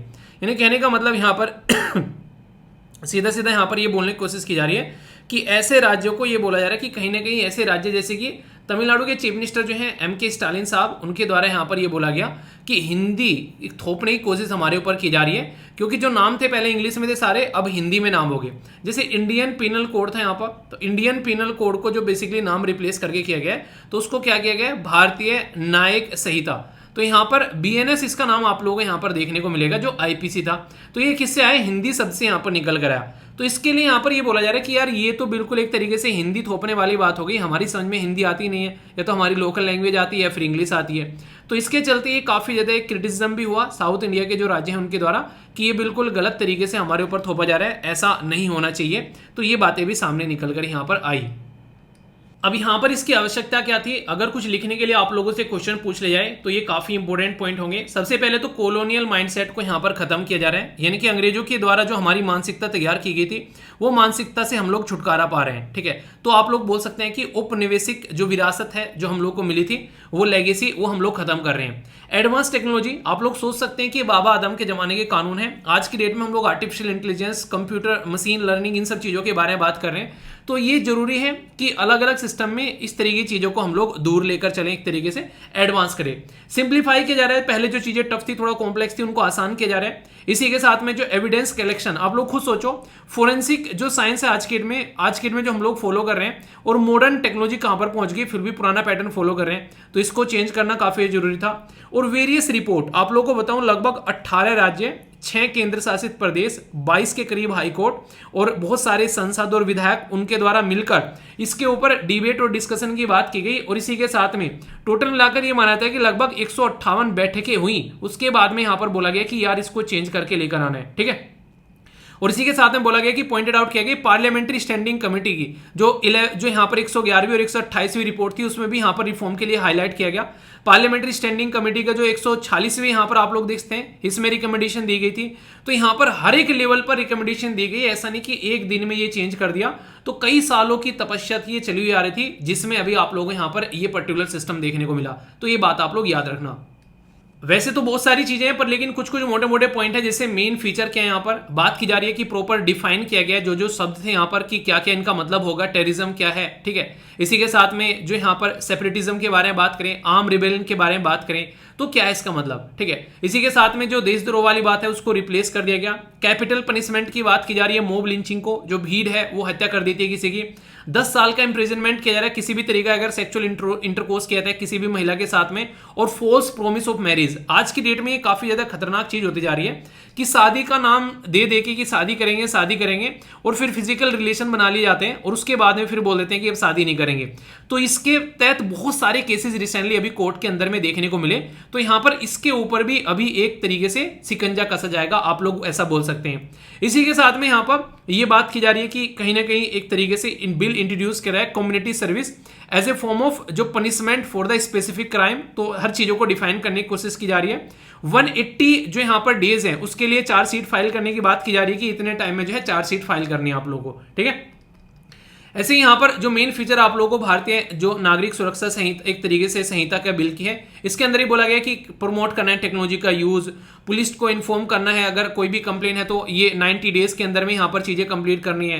ठीक है, तो ये सारी बेसिक चीजें ये रटने वाली नहीं है, बेसिकली ये इसलिए डाल दिए ताकि आप लोग थोड़ा सा इनके बारे में आइडिया रख सको, वरना ये इतनी सारी है, सैकड़ों में है ये। ठीक है ना, तो ये बेसिकली जो काम आने वाली है ये वकीलों के काम आने वाली है, क्योंकि जो वकील हैं वो दलील देंगे कोर्ट के अंदर खड़े होके, तो उनको चीजें रटनी है क्या क्या चेंज हो रहा है। इसीलिए यहाँ पर चीजें जो है सबसे ज्यादा जो परेशानी होने वाली है वो जज और वकीलों को होने वाली है, क्योंकि उनको सारी चीजें क्लियर रहेंगी तभी चीजें यहाँ पर निकल कर सामने आएंगी। ठीक है, ऐसे यहाँ पर इसके अंदर भी कि डिफाइन किया गया इलेक्ट्रॉनिक एविडेंस को प्रॉपर सिस्टमेटिक वे में किस तरीके से आज के डेट में आप लोग देखते हैं यहाँ पर क्या क्या चीजें हैं। तो डीएनए एविडेंस के बारे में बात की जा रही है, सारी चीजों के ऊपर प्रॉपर सिस्टमेटिक वे में यहाँ पर एक तरीके से डिफाइन किया जाएगा चीजों को, और तब लेकर यहाँ पर आएंगे। ठीक है, इसमें क्या होगा, इंपैक्ट क्या होगा, एक तो मॉडर्नाइज होगा, फास्टर ट्रायल हो जाएंगी जो कि काफी लंबे समय तक डिले रहता था, चार्जशीट फाइल करने में दुनिया भर का टाइम लगता था। एविडेंस जो है ढंग से कलेक्ट किया जाएगा। ठीक है, विक्टिम इंपावरमेंट होगा, यहाँ पर कहीं ना कहीं किस तरीके की चीजें चल रही हैं, सारी चीजें सिस्टमेटिक वे में आप लोगों को देखने को मिलेगी, और अकाउंटेबिलिटी भी यहाँ पर निकल कर आएगी।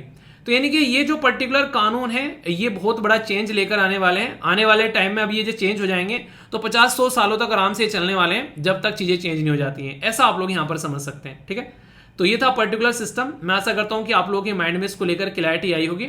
अब क्लैरिटी कितनी आई है उसके लिए आप लोगों के सामने क्वेश्चन है। यहाँ पर क्वेश्चन है आप लोगों के सामने, करेक्ट स्टेटमेंट आप लोगों को बताना है। यहाँ पर 4 स्टेटमेंट है, आप लोगों के सामने कौन सा करेक्ट है आप लोगों को ये बताना है। ठीक है, तो पढ़ लीजिए वीडियो को पॉज करके और फिर इसका आंसर आप लोगों को बताना है। आंसर सब आप लोगों को मिल जाते हैं वैसे। नेक्स्ट यहाँ पर ये इसी तरीके से यहाँ पर ये है भारतीय न्यायिक संहिता बिल के बारे में, इसके बारे में कौन सी स्टेटमेंट करेक्ट है, इनका आप लोग आंसर दीजिए, क्योंकि अब फिर से इनको पढ़ूंगा और फिर से आंसर दूंगा, वो सारी चीजें चलेंगी तो क्वेश्चन डालेंगे आप लोगों की प्रैक्टिस के लिए, वरना इसमें और 15-20 मिनट जो आप लोगों की लग जाएंगी। ठीक है, कई सारे बच्चे बोलते हैं कि सर चीज़ों को एक तरीके से ना इतना एक तरीके से इतनी सारी चीज़ें बता देते हो एक आर्टिकल के अंदर में। यार मेरा बेसिक पर्पज ना क्या रहता है कि अब एक आर्टिकल जो है वो हजारों बार न्यूज़पेपर में आता है, ठीक है। मेरा पर्पज ये रहता है कि जब न्यूज़पेपर में छप जाए सब में, तो इकट्ठा करके उस आर्टिकल को इस तरीके से निचोड़ कर आप लोगों के सामने रख दूं। अब आगे पीछे कितने भी क्वेश्चन आते रहे, इसमें से आप लोग क्वेश्चन नहीं छोड़ेंगे। तो यहाँ पर इन क्वेश्चन को अटेम्प्ट करना, तो सबके सारे आंसर आप लोगों को मिल जाएंगे। एक बार वीडियो को पॉज करके क्वेश्चन को अटेम्प्ट करो और आंसर बताओ तीनों के, ठीक है। उसके बाद में आगे बढ़ना है, चीटिंग नहीं करनी हो, ठीक है। तो पहले क्वेश्चन का आंसर यहाँ पर डी हो गया, आप लोग यहाँ पर देखते हैं, ठीक है। दूसरा क्वेश्चन है जो उसका आंसर, उसका भी आंसर आप लोगों को डी देखने को मिलेगा। और तीसरा जो क्वेश्चन है उसका आंसर आप लोगों को यहाँ पर ए देखने को मिलेगा, ठीक है। तो ये बेसिक चीजें हैं, तो कोई भी डाउट आप लोगों को नहीं होना चाहिए। कैसा लगा आर्टिकल और क्या सरकार ने चेंज करके सही किया या फिर गलत किया है, इसमें आप लोगों की क्या राय है, आप लोग ये बताइएगा, ठीक है। तो बहुत ही इंपॉर्टेंट ये टॉपिक था, काफी लंबे समय से न्यूज में भी है और आगे भी न्यूज में ये रहने वाला है लंबे समय तक का। तो एक बार बैठकर तसल्ली में चीजों को क्लियर कर लिया करते हैं, ठीक है। फीडबैक जरूर देना, जैसा भी लगा लाइक या डिसलाइक कर एक सेकंड में आप लोग बता सकते हैं। इससे पता चल जाएगा कि आप लोगों को टॉपिक कैसा लगा। ओके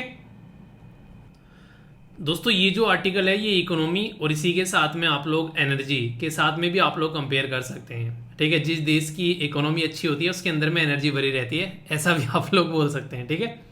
अभी हुआ क्या है, बेसिकली ये मैं आप लोगों से शेयर करता हूँ कि सरकार के द्वारा ये बोला गया है कि जो ग्रीन हाइड्रोजन है उसका स्टैंडर्ड जो है वो रखा जाएगा, ताकि जो एमिशन है वो कम से कम यहाँ पर देखने को मिले। यानी कि एक तरीके से आप लोग जो है हाइड्रोजन की क्वालिटी आप लोग समझेंगे, तो ये एमिशन का जो स्टैंडर्ड है इसके बारे में फिर आप लोग जान पाएंगे।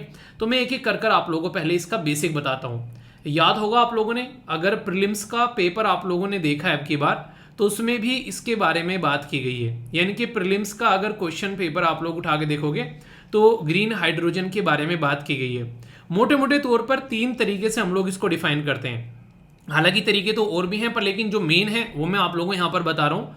पहले को बोलते हैं ग्रे हाइड्रोजन, दूसरे को बोलते हैं ब्लू हाइड्रोजन और तीसरे को बोलते हैं ग्रीन हाइड्रोजन। ग्रीन हाइड्रोजन आप लोग बोल सकते हैं कि ये आत्मा की तृप्ति है, यानी कि यहाँ तक पहुंचना सबका टारगेट रहता है, ठीक है।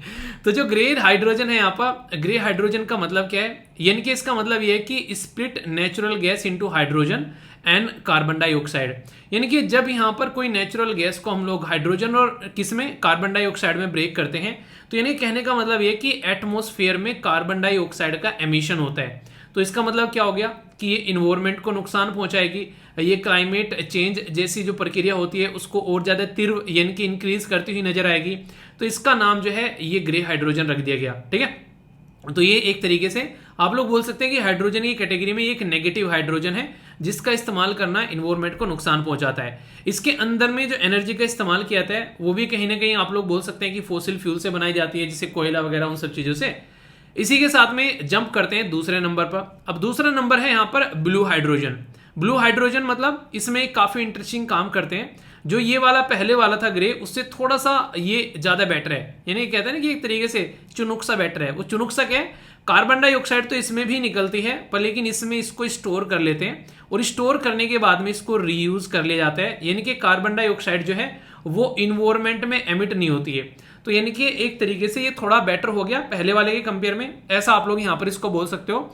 तो ये एक पॉजिटिव आप लोगों को यहाँ पर चीज देखने को मिलेगी इसकी। अब यहाँ पर जो नेक्स्ट जिसमें आत्मा की तृप्ति होगी वो है ये। इसमें क्या है कि जो हाइड्रोजन है वो कहाँ से निकाला जाता है, वो पानी से निकाला जाता है। अब सोचो यहाँ पर पानी है जिसको H2O बोलते हो, H2O को यहाँ पर इनके द्वारा तोड़ दिया गया और तोड़ने के बाद में क्या बना दिया, एक साइड में हाइड्रोजन निकल गया और एक साइड में ऑक्सीजन निकल गया। यानी कि कार्बन डाइऑक्साइड जो है वो दूर दूर तक है ही नहीं है। तो ये है आत्मा की तृप्ति। तो जो बोल रहे हैं ना कि आने वाले टाइम में इन्वायरमेंट को काफी नुकसान पहुंचेगा और पता नहीं क्या क्या होगा, तो अभी हमारे जो साइंटिस्ट वगैरह हैं उन्होंने इस चीज का भी जुगाड़ जो है वो ढूंढ लिया है। अब इसको क्रिएट कैसे किया जाता है मैं आप लोगों को ये बताता हूँ।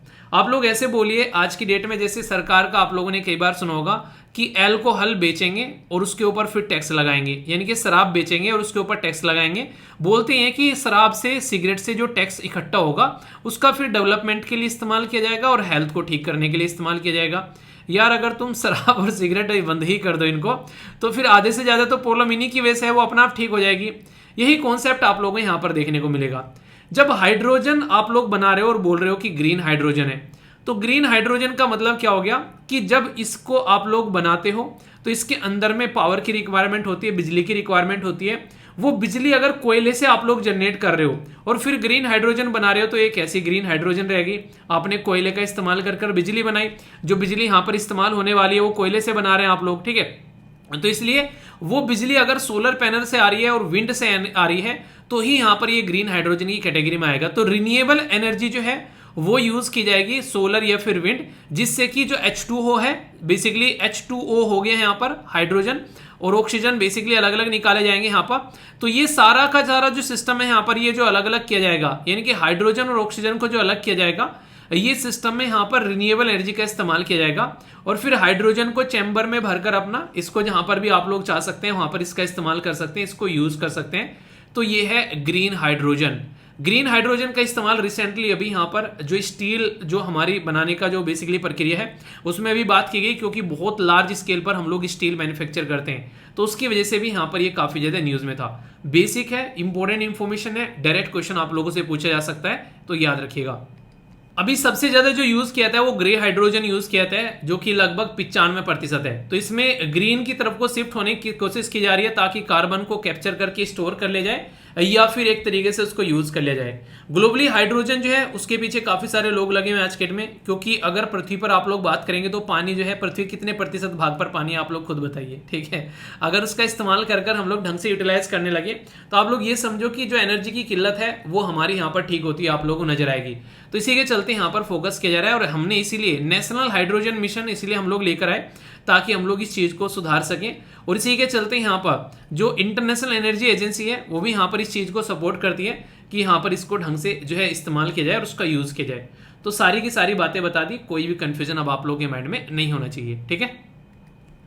ये जो पर्टिकुलर न्यूज है आप लोग इसको साइंस के साथ भी आप लोग इसको कनेक्ट कर सकते हैं और इस पर्टिकुलर न्यूज को आप लोग हेल्थ के साथ भी कनेक्ट कर सकते हैं। तो दोनों जगह आप लोग इसको देख पाएंगे। काफी इंपॉर्टेंट न्यूज है यहाँ पर ये, और रिसेंटली अभी बहुत ज्यादा ये बेसिकली देखने को मिला।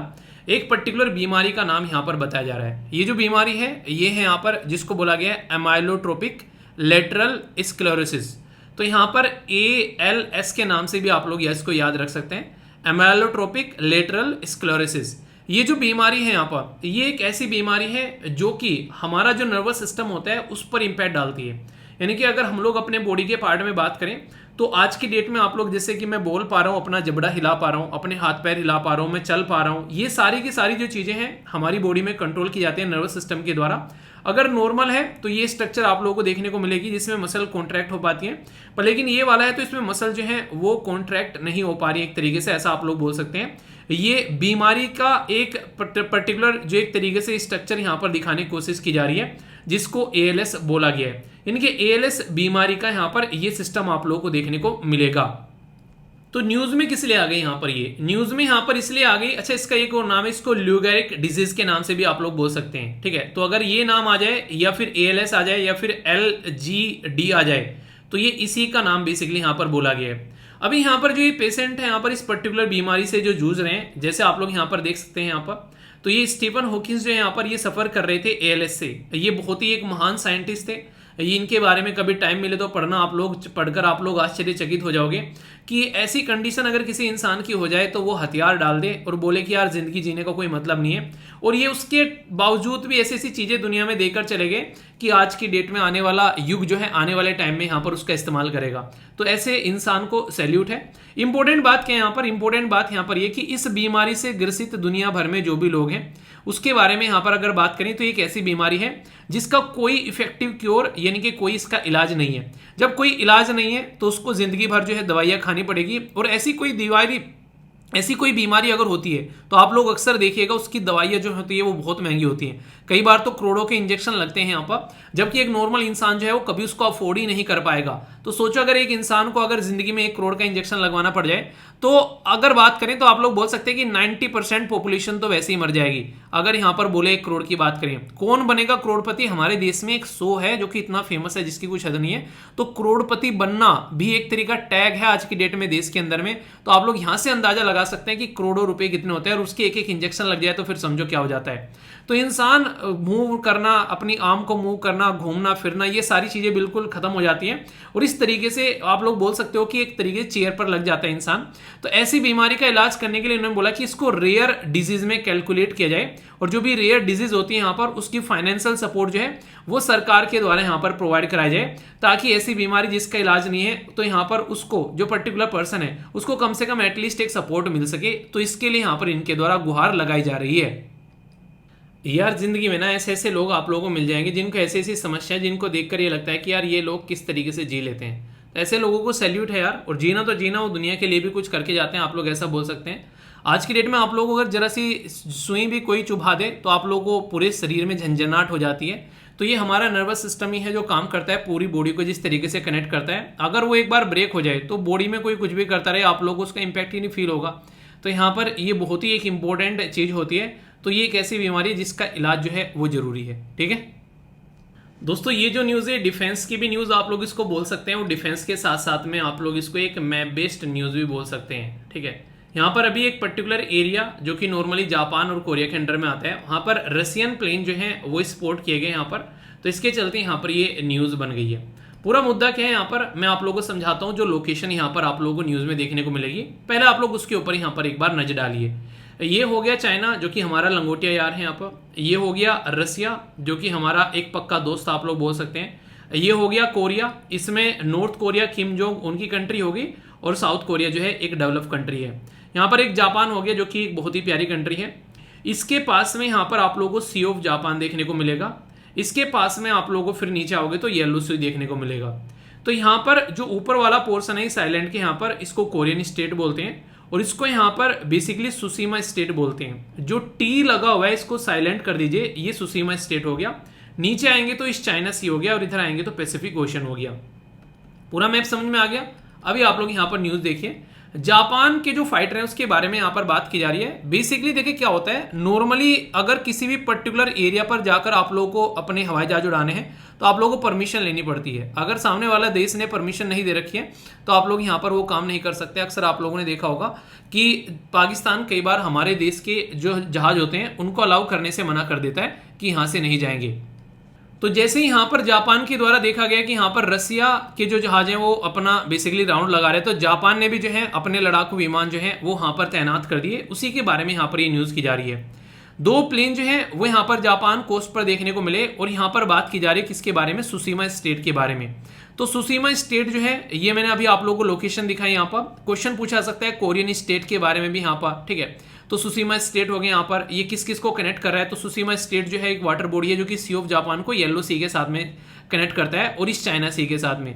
तो यहाँ पर ये आप लोगों से डायरेक्ट पूछा सकते हैं। तो सुसीमा स्टेट के आसपास में यहाँ पर देखा गया तो येलो सी को सी ऑफ जापान के साथ में कोरियन स्टेट भी कनेक्ट करता है और सुसीमा स्टेट भी कनेक्ट करता है। इसी के साथ में सी ऑफ जापान को इस चाइना सी के साथ में कोरियन स्टेट भी कनेक्ट करता है और सुसीमा स्टेट भी कनेक्ट करता है। तो किसी भी तरीके से क्वेश्चन पूछ रहे हैं तो आप लोग कंफ्यूज आना नहीं है। और आप लोगों ने देखा होगा अब की बार अगर पेपर देखा है आप लोगों ने, डायरेक्ट क्वेश्चन पूछे गए मैच करने के लिए कौन कौन से एरिया में कहाँ पर क्या क्या पड़ता है। तो ये ऐसे क्वेश्चन है जो कि बड़े फेवरेट हैं। स्टेट पीसीएस के अंदर भी ऐसे क्वेश्चन बड़ी फ्रीक्वेंटली पूछे जाते हैं। तो देखो करंट को इस तरीके से आप लोगों को तैयार करना है कि करंट आप लोग तैयार कर रहे हैं, ना कि एग्जाम में आप लोग किसी भी एग्जाम की तैयारी कर रहे हैं। अब ये टॉपिक मैंने पढ़ा दिया, यही टॉपिक तो यूपीएससी ने पूछ लिया, यही टॉपिक एसएससी ने पूछ लिया, यही टॉपिक स्टेट पीसीएस ने पूछ लिया, यही टॉपिक बैंकिंग ने पूछ लिया। तो इसलिए मैं कहता हूं कि सब्जेक्ट को तैयार करो हमेशा, फिर एग्जाम तो कोई सा भी दो, कई एग्जाम फोड़ कर आओगे। पर लेकिन अगर आप लोग पढ़े रहोगे बिल्कुल नहीं इतना पढ़ना है बस इतना ही कर लेते हैं, ये कर लेते हैं, अपने एक बार एटलीस्ट एक बार तो पर्टिकुलर सिस्टमेटिक वे में आप लोग गो थ्रू होना चाहिए पूरे सिलेबस में को। उसके बाद में फिर सोचो कि कितनी चीजें आप लोग कैसे कवर करनी है। तो एक सजेशन है, बाकी करोगे तो आप वही जो आप लोगों का मन करेगा, ये बस एक सजेशन है। ठीक है, ये जो पर्टिकुलर न्यूज़ है इसको भी आप लोग वर्ल्ड न्यूज़ भी बोल सकते हैं और इसको हेल्थ से रिलेटेड भी कनेक्ट कर सकते हैं। मेनली तो हेल्थ की है और स्किन से रिलेटेड यहाँ पर एक बीमारी के बारे में बात करूंगा। अभी जो आप लोगों का जो महीना होता है बेसिकली खासकर अगस्त का जो महीना आप लोगों को देखने को मिलता है, ये सोरोसिस अवेयरनेस मंथ के रूप में सेलिब्रेट किया जाता है। तो सोरोसिस एक स्किन से रिलेटेड डिजीज आप लोगों को देखने को मिलेगी और ये एक ऐसी बीमारी है जो कि बच्चों से लेके बूढ़ों तक का, यानी कि आप लोग बोल सकते हैं कि बचपन से लेके 55 तक का हर एक पर्सन में आप लोगों को ये बीमारी देखने को मिल जाती है। तो इस बीमारी के लिए अवेयरनेस फैलाने की कोशिश की जाती है ताकि इस बीमारी को जो है कंट्रोल किया जा सके। ये एक ऐसी बीमारी है जिसमें इम्यून सिस्टम जो है वो बहुत ही रिएक्टिव हो जाता है, यानी कि एक तरीके से बहुत ही ज़्यादा एक्टिव रहता है, ऐसा आप लोग बोल सकते हो।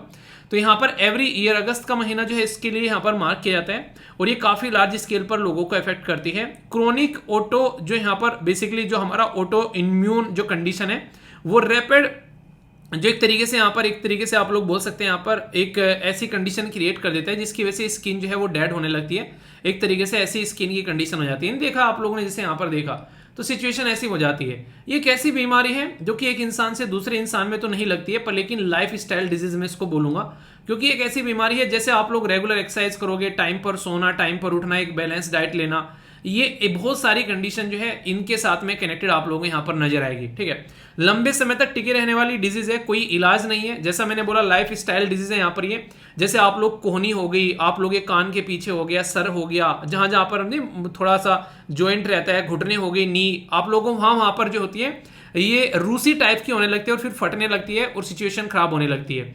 तो ये कैसी बीमारी आप लोगों को देखने को मिलेगी। तो ये जो बीमारियां हैं खासकर ये वेस्टर्न वर्ल्ड में काफी ज्यादा देखने को मिलती हैं, क्योंकि खासकर उन देशों के अंदर में, देखो हमारा देश ना बड़ा ही प्यारा देश है, यहाँ पर सारे मौसम आप लोगों को देखने को मिलेंगे, हर मौसम में हर तरह की फल सब्जियां यहाँ पर देखने को मिलेगी। अगर कोई इंसान बहुत ही ज्यादा अपने आप को बर्बाद करके बैठ गया है, बिल्कुल ही एक तरीके से ना तो धूप में जा रहा है, ना एक्सरसाइज कर रहा है, ना प्रॉपर पानी पी रहा है, ना प्रॉपर स्लीप ले रहा है, उस इंसान को यहाँ पर ये बीमारी लगती नजर आएगी, ऐसा आप लोग यहाँ पर बोल सकते हैं। तो ट्रीटमेंट जैसा मैंने बोला कोई यहाँ पर वो नहीं है, इसका क्योर नहीं है, पर लेकिन फिर भी एक तरीके से ना स्टेरॉइड वगैरह ये सारी चीजें दी जाती हैं, और विटामिन डी, विटामिन ए, ये सारी चीजें आप लोग बोल सकते हैं। इसी के साथ में यहाँ पर जो बेसिकली जो मुझे लगता है पर्सनली तो वही है यार, अपना प्रॉपर खाओ पियो और मस्त रहो और खुश रहो, टेंशन से जितना दूर रहोगे उतना ज्यादा बेटर आप लोगों को देखने को मिलेगा। तो ये बातें इसके बारे में बताई गई। बाकी अगर कोई भी बीमारी होती है मैं आप लोगों को सजेस्ट ये करूंगा कि तुरंत डॉक्टर के साथ में आप लोग कंसल्ट करना है। घर पे आज की डेट में डॉक्टर बनना जो है वो बहुत ज्यादा खतरनाक होता जा रहा है, जिस तरीके की आसपास कंडीशन देखने को मिल रही है। तो घर पे डॉक्टर बनने से बचें और कोशिश करें कि कोई भी सिचुएशन हो तो उसका इलाज करवाना है, तुरंत डॉक्टर से कंसल्ट करना है, अपने आप डॉक्टर नहीं बनना है। ठीक है, ये जो न्यूज़ है यहाँ पर ये आप लोगों को देखने को मिलेगी। बेसिकली पर्टिकुलर टॉपिक जो है ये कई दिन का टॉपिक है, ये मैं कल ये 2 दिन से सोच रहा था डिस्कस करना, पर लेकिन इसका टाइम नहीं मिल पाया, तो आज इसके बारे में हम लोगों ने डिस्कस कर लिया। तो बिल्कुल ऐसे ही है, जैसे कोई भी टॉपिक अगर रहता है, मेरा पर्पज ये रहता है कि उसको तसल्ली में डिस्कस किया जाए। जैसे आईपीसी सीआरपीसी वाला टॉपिक है, अब आप लोगों को बेसिकली चीज़ें समझ में आ गई कि एग्जैक्टली क्या क्या गया है देश के अंदर में। तो इसी तरीके से कोई भी टॉपिक है ऐसे डिस्कस किया जाए ताकि आप लोगों को कोई दिक्कत देखने को न मिले। अभी यहाँ पर कई सारे पक्षी जो हैं वो आप लोगों को ऐसी जगह घोंसले बना रहे हैं, जैसे यहाँ पर ये टावर हो गए, यहाँ पर इसने घोंसला बना लिया इस टावर के ऊपर में। सोचो कई सारे जानवर जो हैं आज की डेट में वो निकल कर आते हैं, और वो जानवर जो है आप लोगों को देखने को मिलेंगे लोगों के घरों में घुसते हुए नजर आते हैं। तो ये कंडीशन क्या है? कंडीशन यहाँ पर ये कि वो हमारे घरों में नहीं घुस रहे हैं, हम लोगों ने उनके घरों में जाकर अपना घर जो है वो बना लिया है, जिसकी वजह से कंडीशन देखने को मिलती है। तो इसके ऊपर काम करने की जरूरत है। तो यही बातें बोली गई है अभी यहाँ पर कि व्हाइट, एक सेकंड दूसरा बोल लेते हैं पेन, ठीक है। यहाँ पर बात की रहे व्हाइट बेल्ट जो सी ईगल है, ये गिद्ध नहीं है, ये ईगल है बेसिकली, जो अभी यहाँ पर आप लोगों को देखने को मिला। और खासकर यहाँ पर ये नॉर्मली अगर देखो तो काउंटर पार्ट अगर इसका देखा जाए ऑस्ट्रेलिया और थाईलैंड वगैरह रीजन में आप लोगों को यहाँ पर देखने को मिलेंगे। इनके बारे में कई बार पूछ लिया जाता है कि बेसिकली से कोई भी अगर पक्षी या पशु के बारे में जो न्यूज में आता है तो नॉर्मली आप लोगों से उनका क्या पूछा जाता है, उनका आप लोगों से साइंटिफिक नेम अक्सर आप लोगों से पूछा जाता है। तो साइंटिफिक नेम एटलीस्ट आप लोग यहाँ पर याद रख सकते हैं। इसका साइंटिफिक नेम आप लोग यहाँ पर देखते हैं, ये साइंटिफिक नेम कई बार मैच करने के लिए भी आ जाता है। तो ये है बेसिकली हेलियटस, ये है ल्यूकोगस्टर, ठीक है। तो हेलियटस ल्यूकोगस्टर ये इसका साइंटिफिक नेम यहाँ पर देखने को मिलेगा। अभी यहाँ पर देखो होता क्या है, नॉर्मली जैसे यहाँ पर इसने बना रखा है ये पर्टिकुलर घोंसला, तो पास में यहाँ पर समुद्र देखने को मिलेगा, तो आसानी से यहाँ पर समुद्र में भी जा सकता है, आसानी से अपना खाना इकट्ठा कर सकता है। पर लेकिन मेनली यहाँ पर ये दिखाता है कि पेड़ पौधे जो है वो हम लोगों ने खत्म कर दिए, जिसकी वजह से कंडीशन देखने को मिलती है। ये एशिया के अंदर में सिंगापुर, इंडोनेशिया, फिलीपीन जैसे रीजन में आप लोगों को नॉर्मली नजर आता है। सबसे इंपॉर्टेंट जो पॉइंट बनता है वो आप लोगों से पूछा जाता है कंजर्वेशन नेचर क्या है इसका। IUCN यानी कि international union for conservation of nature में इसको लीस्ट कंसर्न की कैटेगरी में रखा गया है, जो कि सबसे पहले क्वेश्चन आप लोगों का बनता है कि बताओ भाई साहब इसकी कैटेगरी क्या है। तो लीस्ट कंसर्न की कैटेगरी में इसको रखा गया है। मोस्ट जो व्हाइट बेल्ट जो है ये सी ईगल जो है आप लोगों को देखने को मिलेंगे, ये 900 मीटर, ये हाईएस्ट एलिवेशन जो इसका होता है वो लगभग 1700 मीटर। कई बार कहते हैं ना कि जो ये इतने ऊपर जाकर उड़ते हैं कि आप लोगों को ये देखने को मिलेगा कि जो बादलों से ऊपर जाकर एक तरीके से उड़ते हुए नजर आते हैं। ठीक है, मतलब इनकी उड़ान के जो है चर्चे आप लोगों को यहाँ पर देखने को मिलेंगे। ऐसी कंडीशन है, कई बार उदाहरण भी दिए जाते हैं कि बनना है तो बाज की तरीके से बनो, आप लोगों ने कई बार सुना होगा। ठीक है, ये एक तरीके से जो आप लोगों के दैनिक यानी कि दिन के पक्षी हैं, ऐसा नहीं कि रातों में घूमते रहते हैं। ठीक है, तो बर्ड जो है प्राइमरली एक्टिव रहती है ड्यूरिंग द डे टाइम। ठीक है, तो ये आप लोगों को देखने को मिलेगा। तो रात के टाइम के प्राणी ये आप लोगों को नहीं नजर आते हैं। ठीक है, जो रात को एक्टिव होते हैं उनको बेसिकली मतलब दोनों के नाम बेसिकली बोले जाते हैं। ठीक है, तो यहाँ पर इसके लिए बोला गया यहाँ पर डायरिनल, उसके लिए बोला जाता है यहाँ पर नोक्टर्नल। ठीक है, तो नोक्टर्नल। ठीक है, तो ये अलग अलग नाम इसके लिए पुकारे जाते हैं, तो आप लोग समझ सकते हैं। तो ये अपना हंट, शिकार, खाना पीना, मौज मस्ती सारी जो भी चीजें करेंगे वो दिन में करेंगे। और रात वाले कौन होते हैं? उल्लू। ठीक है इसलिए बेसिकली यहाँ पर ना एक पर्टिकुलर एक दोस्त था, तो वो क्या था, टाइम से सो जाया करता था कई बार। ठीक है, टाइम से तो हालांकि मैं भी सोया करता था, पर लेकिन वो क्या लगा था, मैंने कहा दिन में एक तरीके से ना टाइम हो गया एकदम पड़ के सो गया, इमीडिएटली नींद आ गई, वो वाली कंडीशन थी। तो कह रहा कि मेरे दादाजी हमेशा बोला करते थे कि रात को तो उल्लू जगते हैं, भाई मैं इसलिए रात को नहीं जगता, मुझे उल्लू नहीं बनना है। तो यही वाली बात है।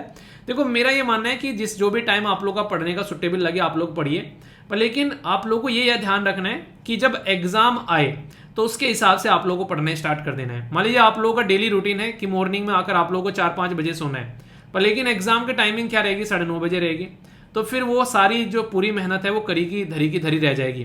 तो इसलिए आप लोग कल को चाहकर जो जॉब करोगे वो भी आप लोगों का ड्यूरेशन यही रहेगा। तो कई बार कई सारे महान पंडित जो है ना बोलते हैं कि रात को पढ़ लो, कोई दिक्कत नहीं है। रात को पढ़ने का मतलब आप लोगों ने आदत बना ली। आदत बनाना आसान नहीं है, फिर आप लोगों को आदत छोड़नी है, फिर वो आदत छोड़ने में आप लोगों को दर्द होगा। तो क्यों ना स्टार्टिंग में ऐसी आदत बना के चलो आप लोग, ताकि मॉर्निंग में जल्दी उठने वाली आदत रहे, तो उससे सारी चीजें आराम से चलती रहे।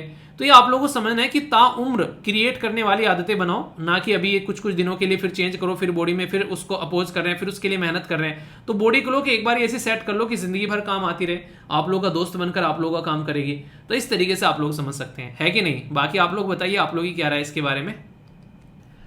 ये भी काफ़ी इंटरेस्टिंग और इम्पोर्टेंट न्यूज़ आप लोगों को देखने को मिलेगी, जो कि बात करती है हेरोनरी के बारे में। ये क्या है हेरोनरी? बेसिकली बगुले होते हैं ना खेतों में, बगुले। अगर आप लोग गांव से बिलोंग करते हो तो आप लोगों ने अक्सर देखा होगा, जब भी खेतों में पानी भरते हैं तो वहाँ पर बगुले आ जाते हैं और फिर केंचुए खाते हैं या फिर दूसरे कीट पतंगे खाते हुए यहाँ पर काफ़ी लार्ज स्केल पर नजर आते हैं।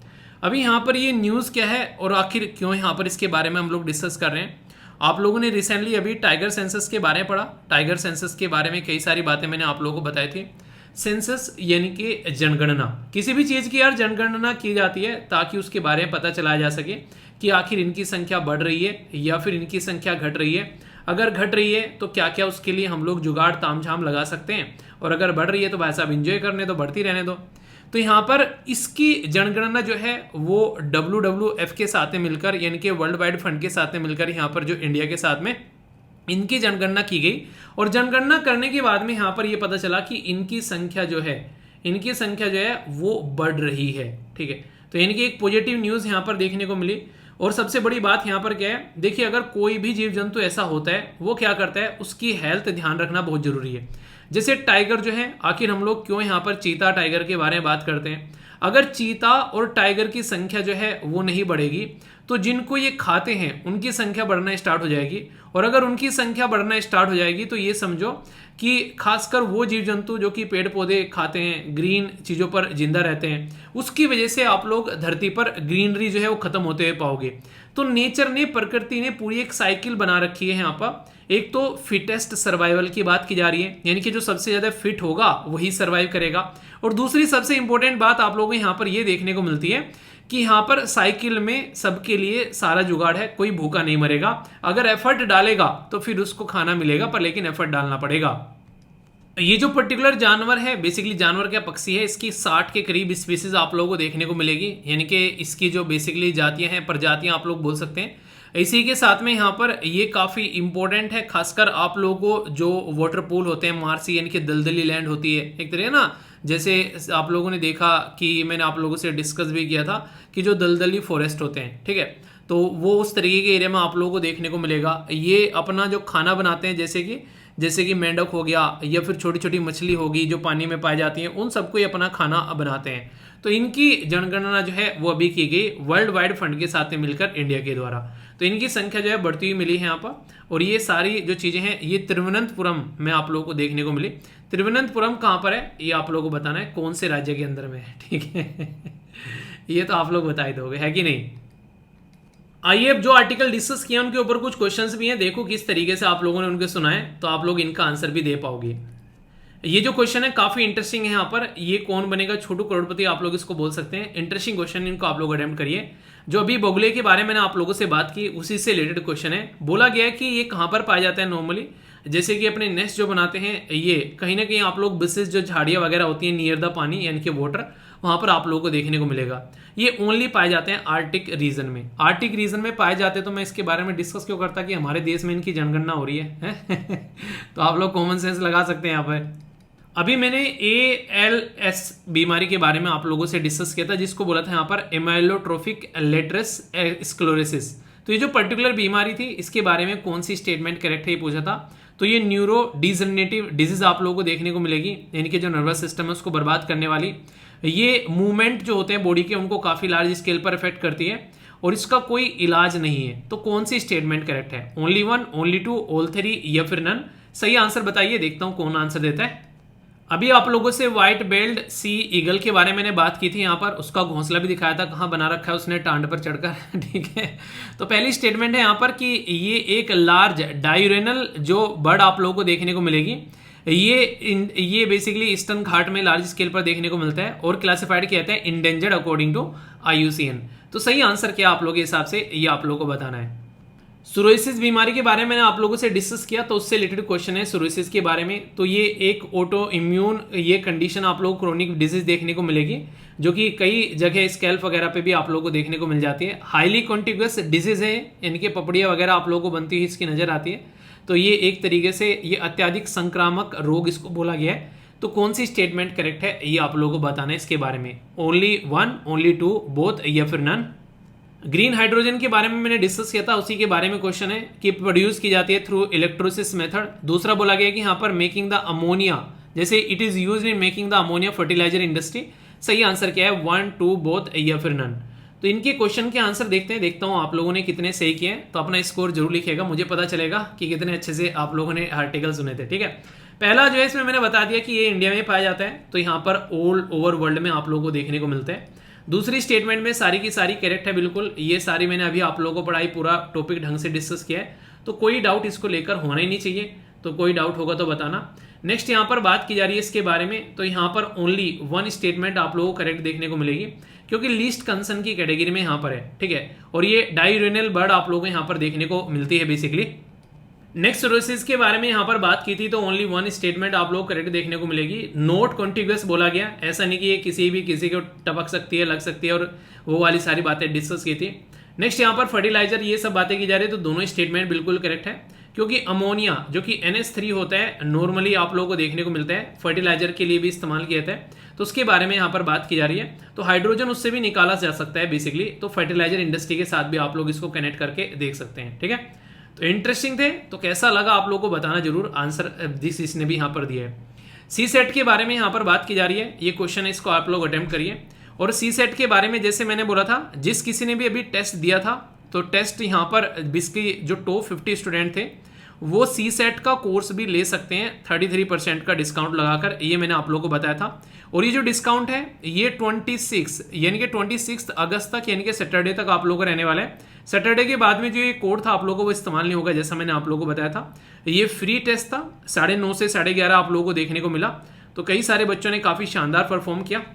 आई होप कि आप लोगों ने भी अटेम्प्ट किया होगा, इसी तरीके से अटेम्प्ट करते रहा करो। बाकी इसका आंसर आप लोगों को सी देखने को मिल रहा है। ठीक है, अभी हम लोगों ने यहाँ पर नेक्स्ट जो डिस्कस करना स्टार्ट कर दिया इंपॉर्टेंट प्लेस में, मैंने आप लोगों से बात की थी कि नेशनल पार्क हम लोग जो है वो डिस्कस कर रहे हैं आप लोग यहाँ पर। तो नेक्स्ट यहाँ पर जो हमारा आप लोगों को देखने को मिलेगा ये क्या है, ये है बेसिकली सिंभलवाड़ा। ठीक है, तो यहाँ पर बेसिकली है सिंभलवाड़ा, ये नेशनल पार्क है। कहाँ पर है, हिमाचल प्रदेश में आप लोगों को देखने को मिलेगा। ये मैनेज किया जाता है डिपार्टमेंट ऑफ फॉरेस्ट के द्वारा, और कई तरीके के जानवर आप लोगों को यहाँ पर देखने को मिलते हैं। इसको स्टेब्लिश किया गया था बेसिकली 1950 में, वाइल्ड लाइफ सेंचुरी फिर डिक्लेयर किया गया 1974 में, नेशनल पार्क बनाया गया 2010 में, और इसी के साथ में ये सेंचुरी जो है वो हंटिंग अराउंड एक तरीके से, ये आप लोग देखते हैं कई बार इस तरह के क्वेश्चन भी आप लोगों से पूछ रहे आते हैं, तो ये बेसिक क्वेश्चन आप लोग के बन जाते हैं। पर्टिकुलर किंग के साथ में कनेक्ट करके इसे बोला गया कि जो महाराजा थे यहाँ पर ऑफ सिमोर, उसके बाद में इसको हंटिंग ग्राउंड के तौर पर यहाँ पर देखा गया। ठीक है, तो लोकेशन जरूर याद रखिए, क्योंकि मैच करने के लिए जब आता है तो माइंड में कोई कंफ्यूजन आप लोगों को नहीं होना चाहिए। ठीक है दोस्तों, अब जो शब्द आप लोगों के सामने यहाँ पर आने वाले हैं वो बहुत ही इंपॉर्टेंट है। शब्द के ऊपर सेंटेंस फॉर्म करिएगा। एक बच्चे के द्वारा काफी इंटरेस्टिंग बात बोला कि सर मैं डेली सेंटेंस जो है बनाता हूँ और फिर मम्मी के साथ में डिस्कस करता हूँ, तो मेरी मम्मी जी को भी जो है कई सारे जो है बेसिकली वर्ड जो है वो याद रहने लगे हैं और मेरे से पूछती रहती है कई बार। तो देखो यार, आप लोग का ना तरीका, बेसिकली इंसान के अंदर ललक होनी चाहिए, तरीका वो ढूंढ ही लेता है। ठीक है, तो अगर जिसको करना है वो करेगा, जिसको नहीं करना है वो तो करेगा नहीं, वरना बहाने तो हजार मिल जाएंगे आप लोगों को ना करने के, पर करने का एक ही बहाना काफी है। तो जैसे कि मैंने आप लोगों को बोला था, अगर लिखने की एक बार आदत डाल ली तो सारे पेपर आप लोगों को बेसिकली फाड़ के निकल जाओगे। लिखने की आदत नहीं है तो फिर कुछ नहीं होने वाला है। ठीक है, तो यहां पर यह कर्सरी, इसका मतलब होता है जल्दबाजी या फिर लापरवाही बोलो, या फिर बिना किसी प्लानिंग के काम कर देना, तो ये कर्सरी की कैटेगरी में आप लोगों को देखने को मिलेगा। नेक्स्ट यहाँ पर इसको बोलते हैं सबवर्सिव होता है विनाशक, यानी कि एक तरीके से किसी भी चीज को, कुछ ऐसा नहीं होता कि एक तरीके से जो फिक्स न हो किसी चीज को, एक तरीके से ना गलत कंडीशन में डाल देना। ठीक है, जिससे डिस्ट्रॉय हो जाना कुछ चीजें, इस तरीके से आप लोग बोल सकते हैं। किसी चीज को एक भड़काऊ भी बोला गया है वैसे यहाँ पर, तो ठीक है, तो विनाशक याद रखिएगा। ठीक है, नेक्स्ट यहाँ पर फ्रेंजी, ये होता है उन्माद मतलब पागलपन, यानी ये फ्रेंड, हर एक फ्रेंड जो है पागलपन होता है। ठीक है, कमीना होता है। ग्रेवेस्ट होता है गंभीर, यानी काफी ग्रेव कंडीशन बन गई। और डिफाइड होता है अवहेलना करना, प्रतिकार करना किसी चीज का एक तरीके से। ठीक है, झेलना भी बोल देते हैं। ठीक है, कई बार क्या होता है उसके आगे का पालन किए जा रहे हैं, भाई साहब इरिटेशन हो रही है पर फिर भी लगे हुए हैं। तो यार जिंदगी में ना आप लोग को अगर देखो, जो सीखने वाला इंसान होता है ना, तो आप लोग अगर सीखने की कैटेगरी में आओगे तो आप लोग कुछ भी सीख सकते हो। आप लोगों के अंदर ललक होनी चाहिए। तो आप लोग अगर एक ललक रखोगे तो आप लोग चाहे हिंदी से इंग्लिश, इंग्लिश से हिंदी, या फिर आप लोग आज के टाइम में आंसर राइटिंग, या फिर आप लोग इसको मैथ्स नहीं है उन्होंने मैथ्स भी सीखा जा सकता है आसानी से। बस आप लोगों के अंदर उस चीज को लेने की ललक होनी चाहिए। ललक पैदा करो और फिर लाइफ में देखो कितने प्रोग्रेसिव आप लोग बढ़ते हुए नजर आते हो। डेली अगर एक शब्द भी सीखोगे ना तो महीने में 30 शब्द हो जाएंगे। तो सोचो, महीने में 30 शब्द अगर यूज करोगे तो एक अच्छी खासी पकड़ होनी स्टार्ट हो जाएगी। तो इसलिए मैं कहता हूं कि एटलीस्ट एक सेंटेंस तो फॉर्म किया ही किया करो, भले ही कोई भी सेंटेंस क्यों ना हो अपने हिसाब से। ओके, तो शॉर्ट न्यूज कई सारी काफी इंटरेस्टिंग थी, जैसे कि ग्रीन हाइड्रोजन वगैरह, इनके बारे में हम लोगों ने जान लिया, तो कोई भी डाउट अब आप लोगों को नहीं होना चाहिए। इसी के साथ में काफी खतरनाक बीमारी ALS के बारे में हम लोगों ने जाना। इसका दूसरा नाम आप लोग बता सकते हैं, दूसरा नाम क्या था। डिफेंस की न्यूज में हम लोगों ने मैप बेस्ड चीजें देखी काफी इंटरेस्टिंग वे में, तो ये आप लोगों को पता होना चाहिए। इसी के साथ में बगुले के बारे में हम लोगों ने जाना कुछ बेसिक इन्फॉर्मेशन। सोरोसिस बीमारी के बारे में हम लोगों ने जाना काफी अच्छे से। इसी के साथ में यहाँ पर कंजर्वेशन के बारे में जाना, किसके बेसिकली ये चील जो है उसके बारे में, इसकी भी बैकग्राउंड इन्फॉर्मेशन के साथ में डिस्कस किया। जो भी टॉपिक मैंने आप लोगों को पढ़ाए उन टॉपिक से रिलेटेड क्वेश्चन भी आप लोगों को दिए, जिसमें आप लोगों ने काफी अच्छे से आंसर दिया। तो काफी अच्छा लगता है जब आप लोग इस तरीके से पार्टिसिपेट करते हो। CSAT का क्वेश्चन देखा, एक नेशनल पार्क भी हम लोगों ने देखा, और इसी के साथ में वोकैबुलरी है आप लोगों के सामने। तो कोई भी दिक्कत, कोई भी समस्या, कोई भी परेशानी हो तो बताना, इसको दूर किया जाएगा। अच्छे से एंजॉय करते रहो और अपना ध्यान रखो। ओके, तो दोस्तों सच्ची बताना कैसा लगा आज का डिस्कशन। कोई दिक्कत, कोई समस्या, कोई परेशानी हो तो बताना, उसको दूर किया जाएगा। और इसी के साथ में कोई फीडबैक हो तो वो भी बताना, उसको आगे इंक्लूड किया जाएगा। टाइम को लेके कई सारे बच्चे बोल रहे हैं, तो टाइम जो है वो फिक्स करने का नौबत आ गई है। बहुत ही जल्दी जो है आप लोगों का टाइम फिक्स होने वाला है, जैसा बोला था यहाँ पर। और इसी के साथ में जो पहले जो भी चीजें शेड्यूल पे चला करती थी वो भी चलने वाली है। जस्ट थोड़ा सा इंतजार जो है वो खत्म होने वाला है। इस महीने के एंड तक जो है सारी चीजें आप लोगों की सेट कर दूंगा, ये बात की आप लोगों को गारंटी देता हूं। ठीक है, तो थोड़ा सा पेशेंस रखिए और एंजॉय करते रहिए और फीडबैक देते रहिए। जो भी आप लोगों को अच्छा बुरा लगता है बताते रहिए, और अपनी पढ़ाई पर फोकस करिए, क्योंकि टाइम जो है वो रेत की तरह फिसलता है और ये रेत कंट्रोल नहीं होगा जब तक आप लोग अपने आप को डिसिप्लिन में लेकर नहीं आएंगे। ठीक है, तो नेक्स्ट वीडियो में मिलता हूं, तब तक अपना ध्यान रखिए। बड़ों को नमस्ते, छोटों को प्यार, छोटी सी लाइफ एंजॉय करा। मिलता हूं नेक्स्ट वीडियो में, तब तक के लिए जय हिंद। मौज लो, रोज लो, नहीं मिले तो खोज लो।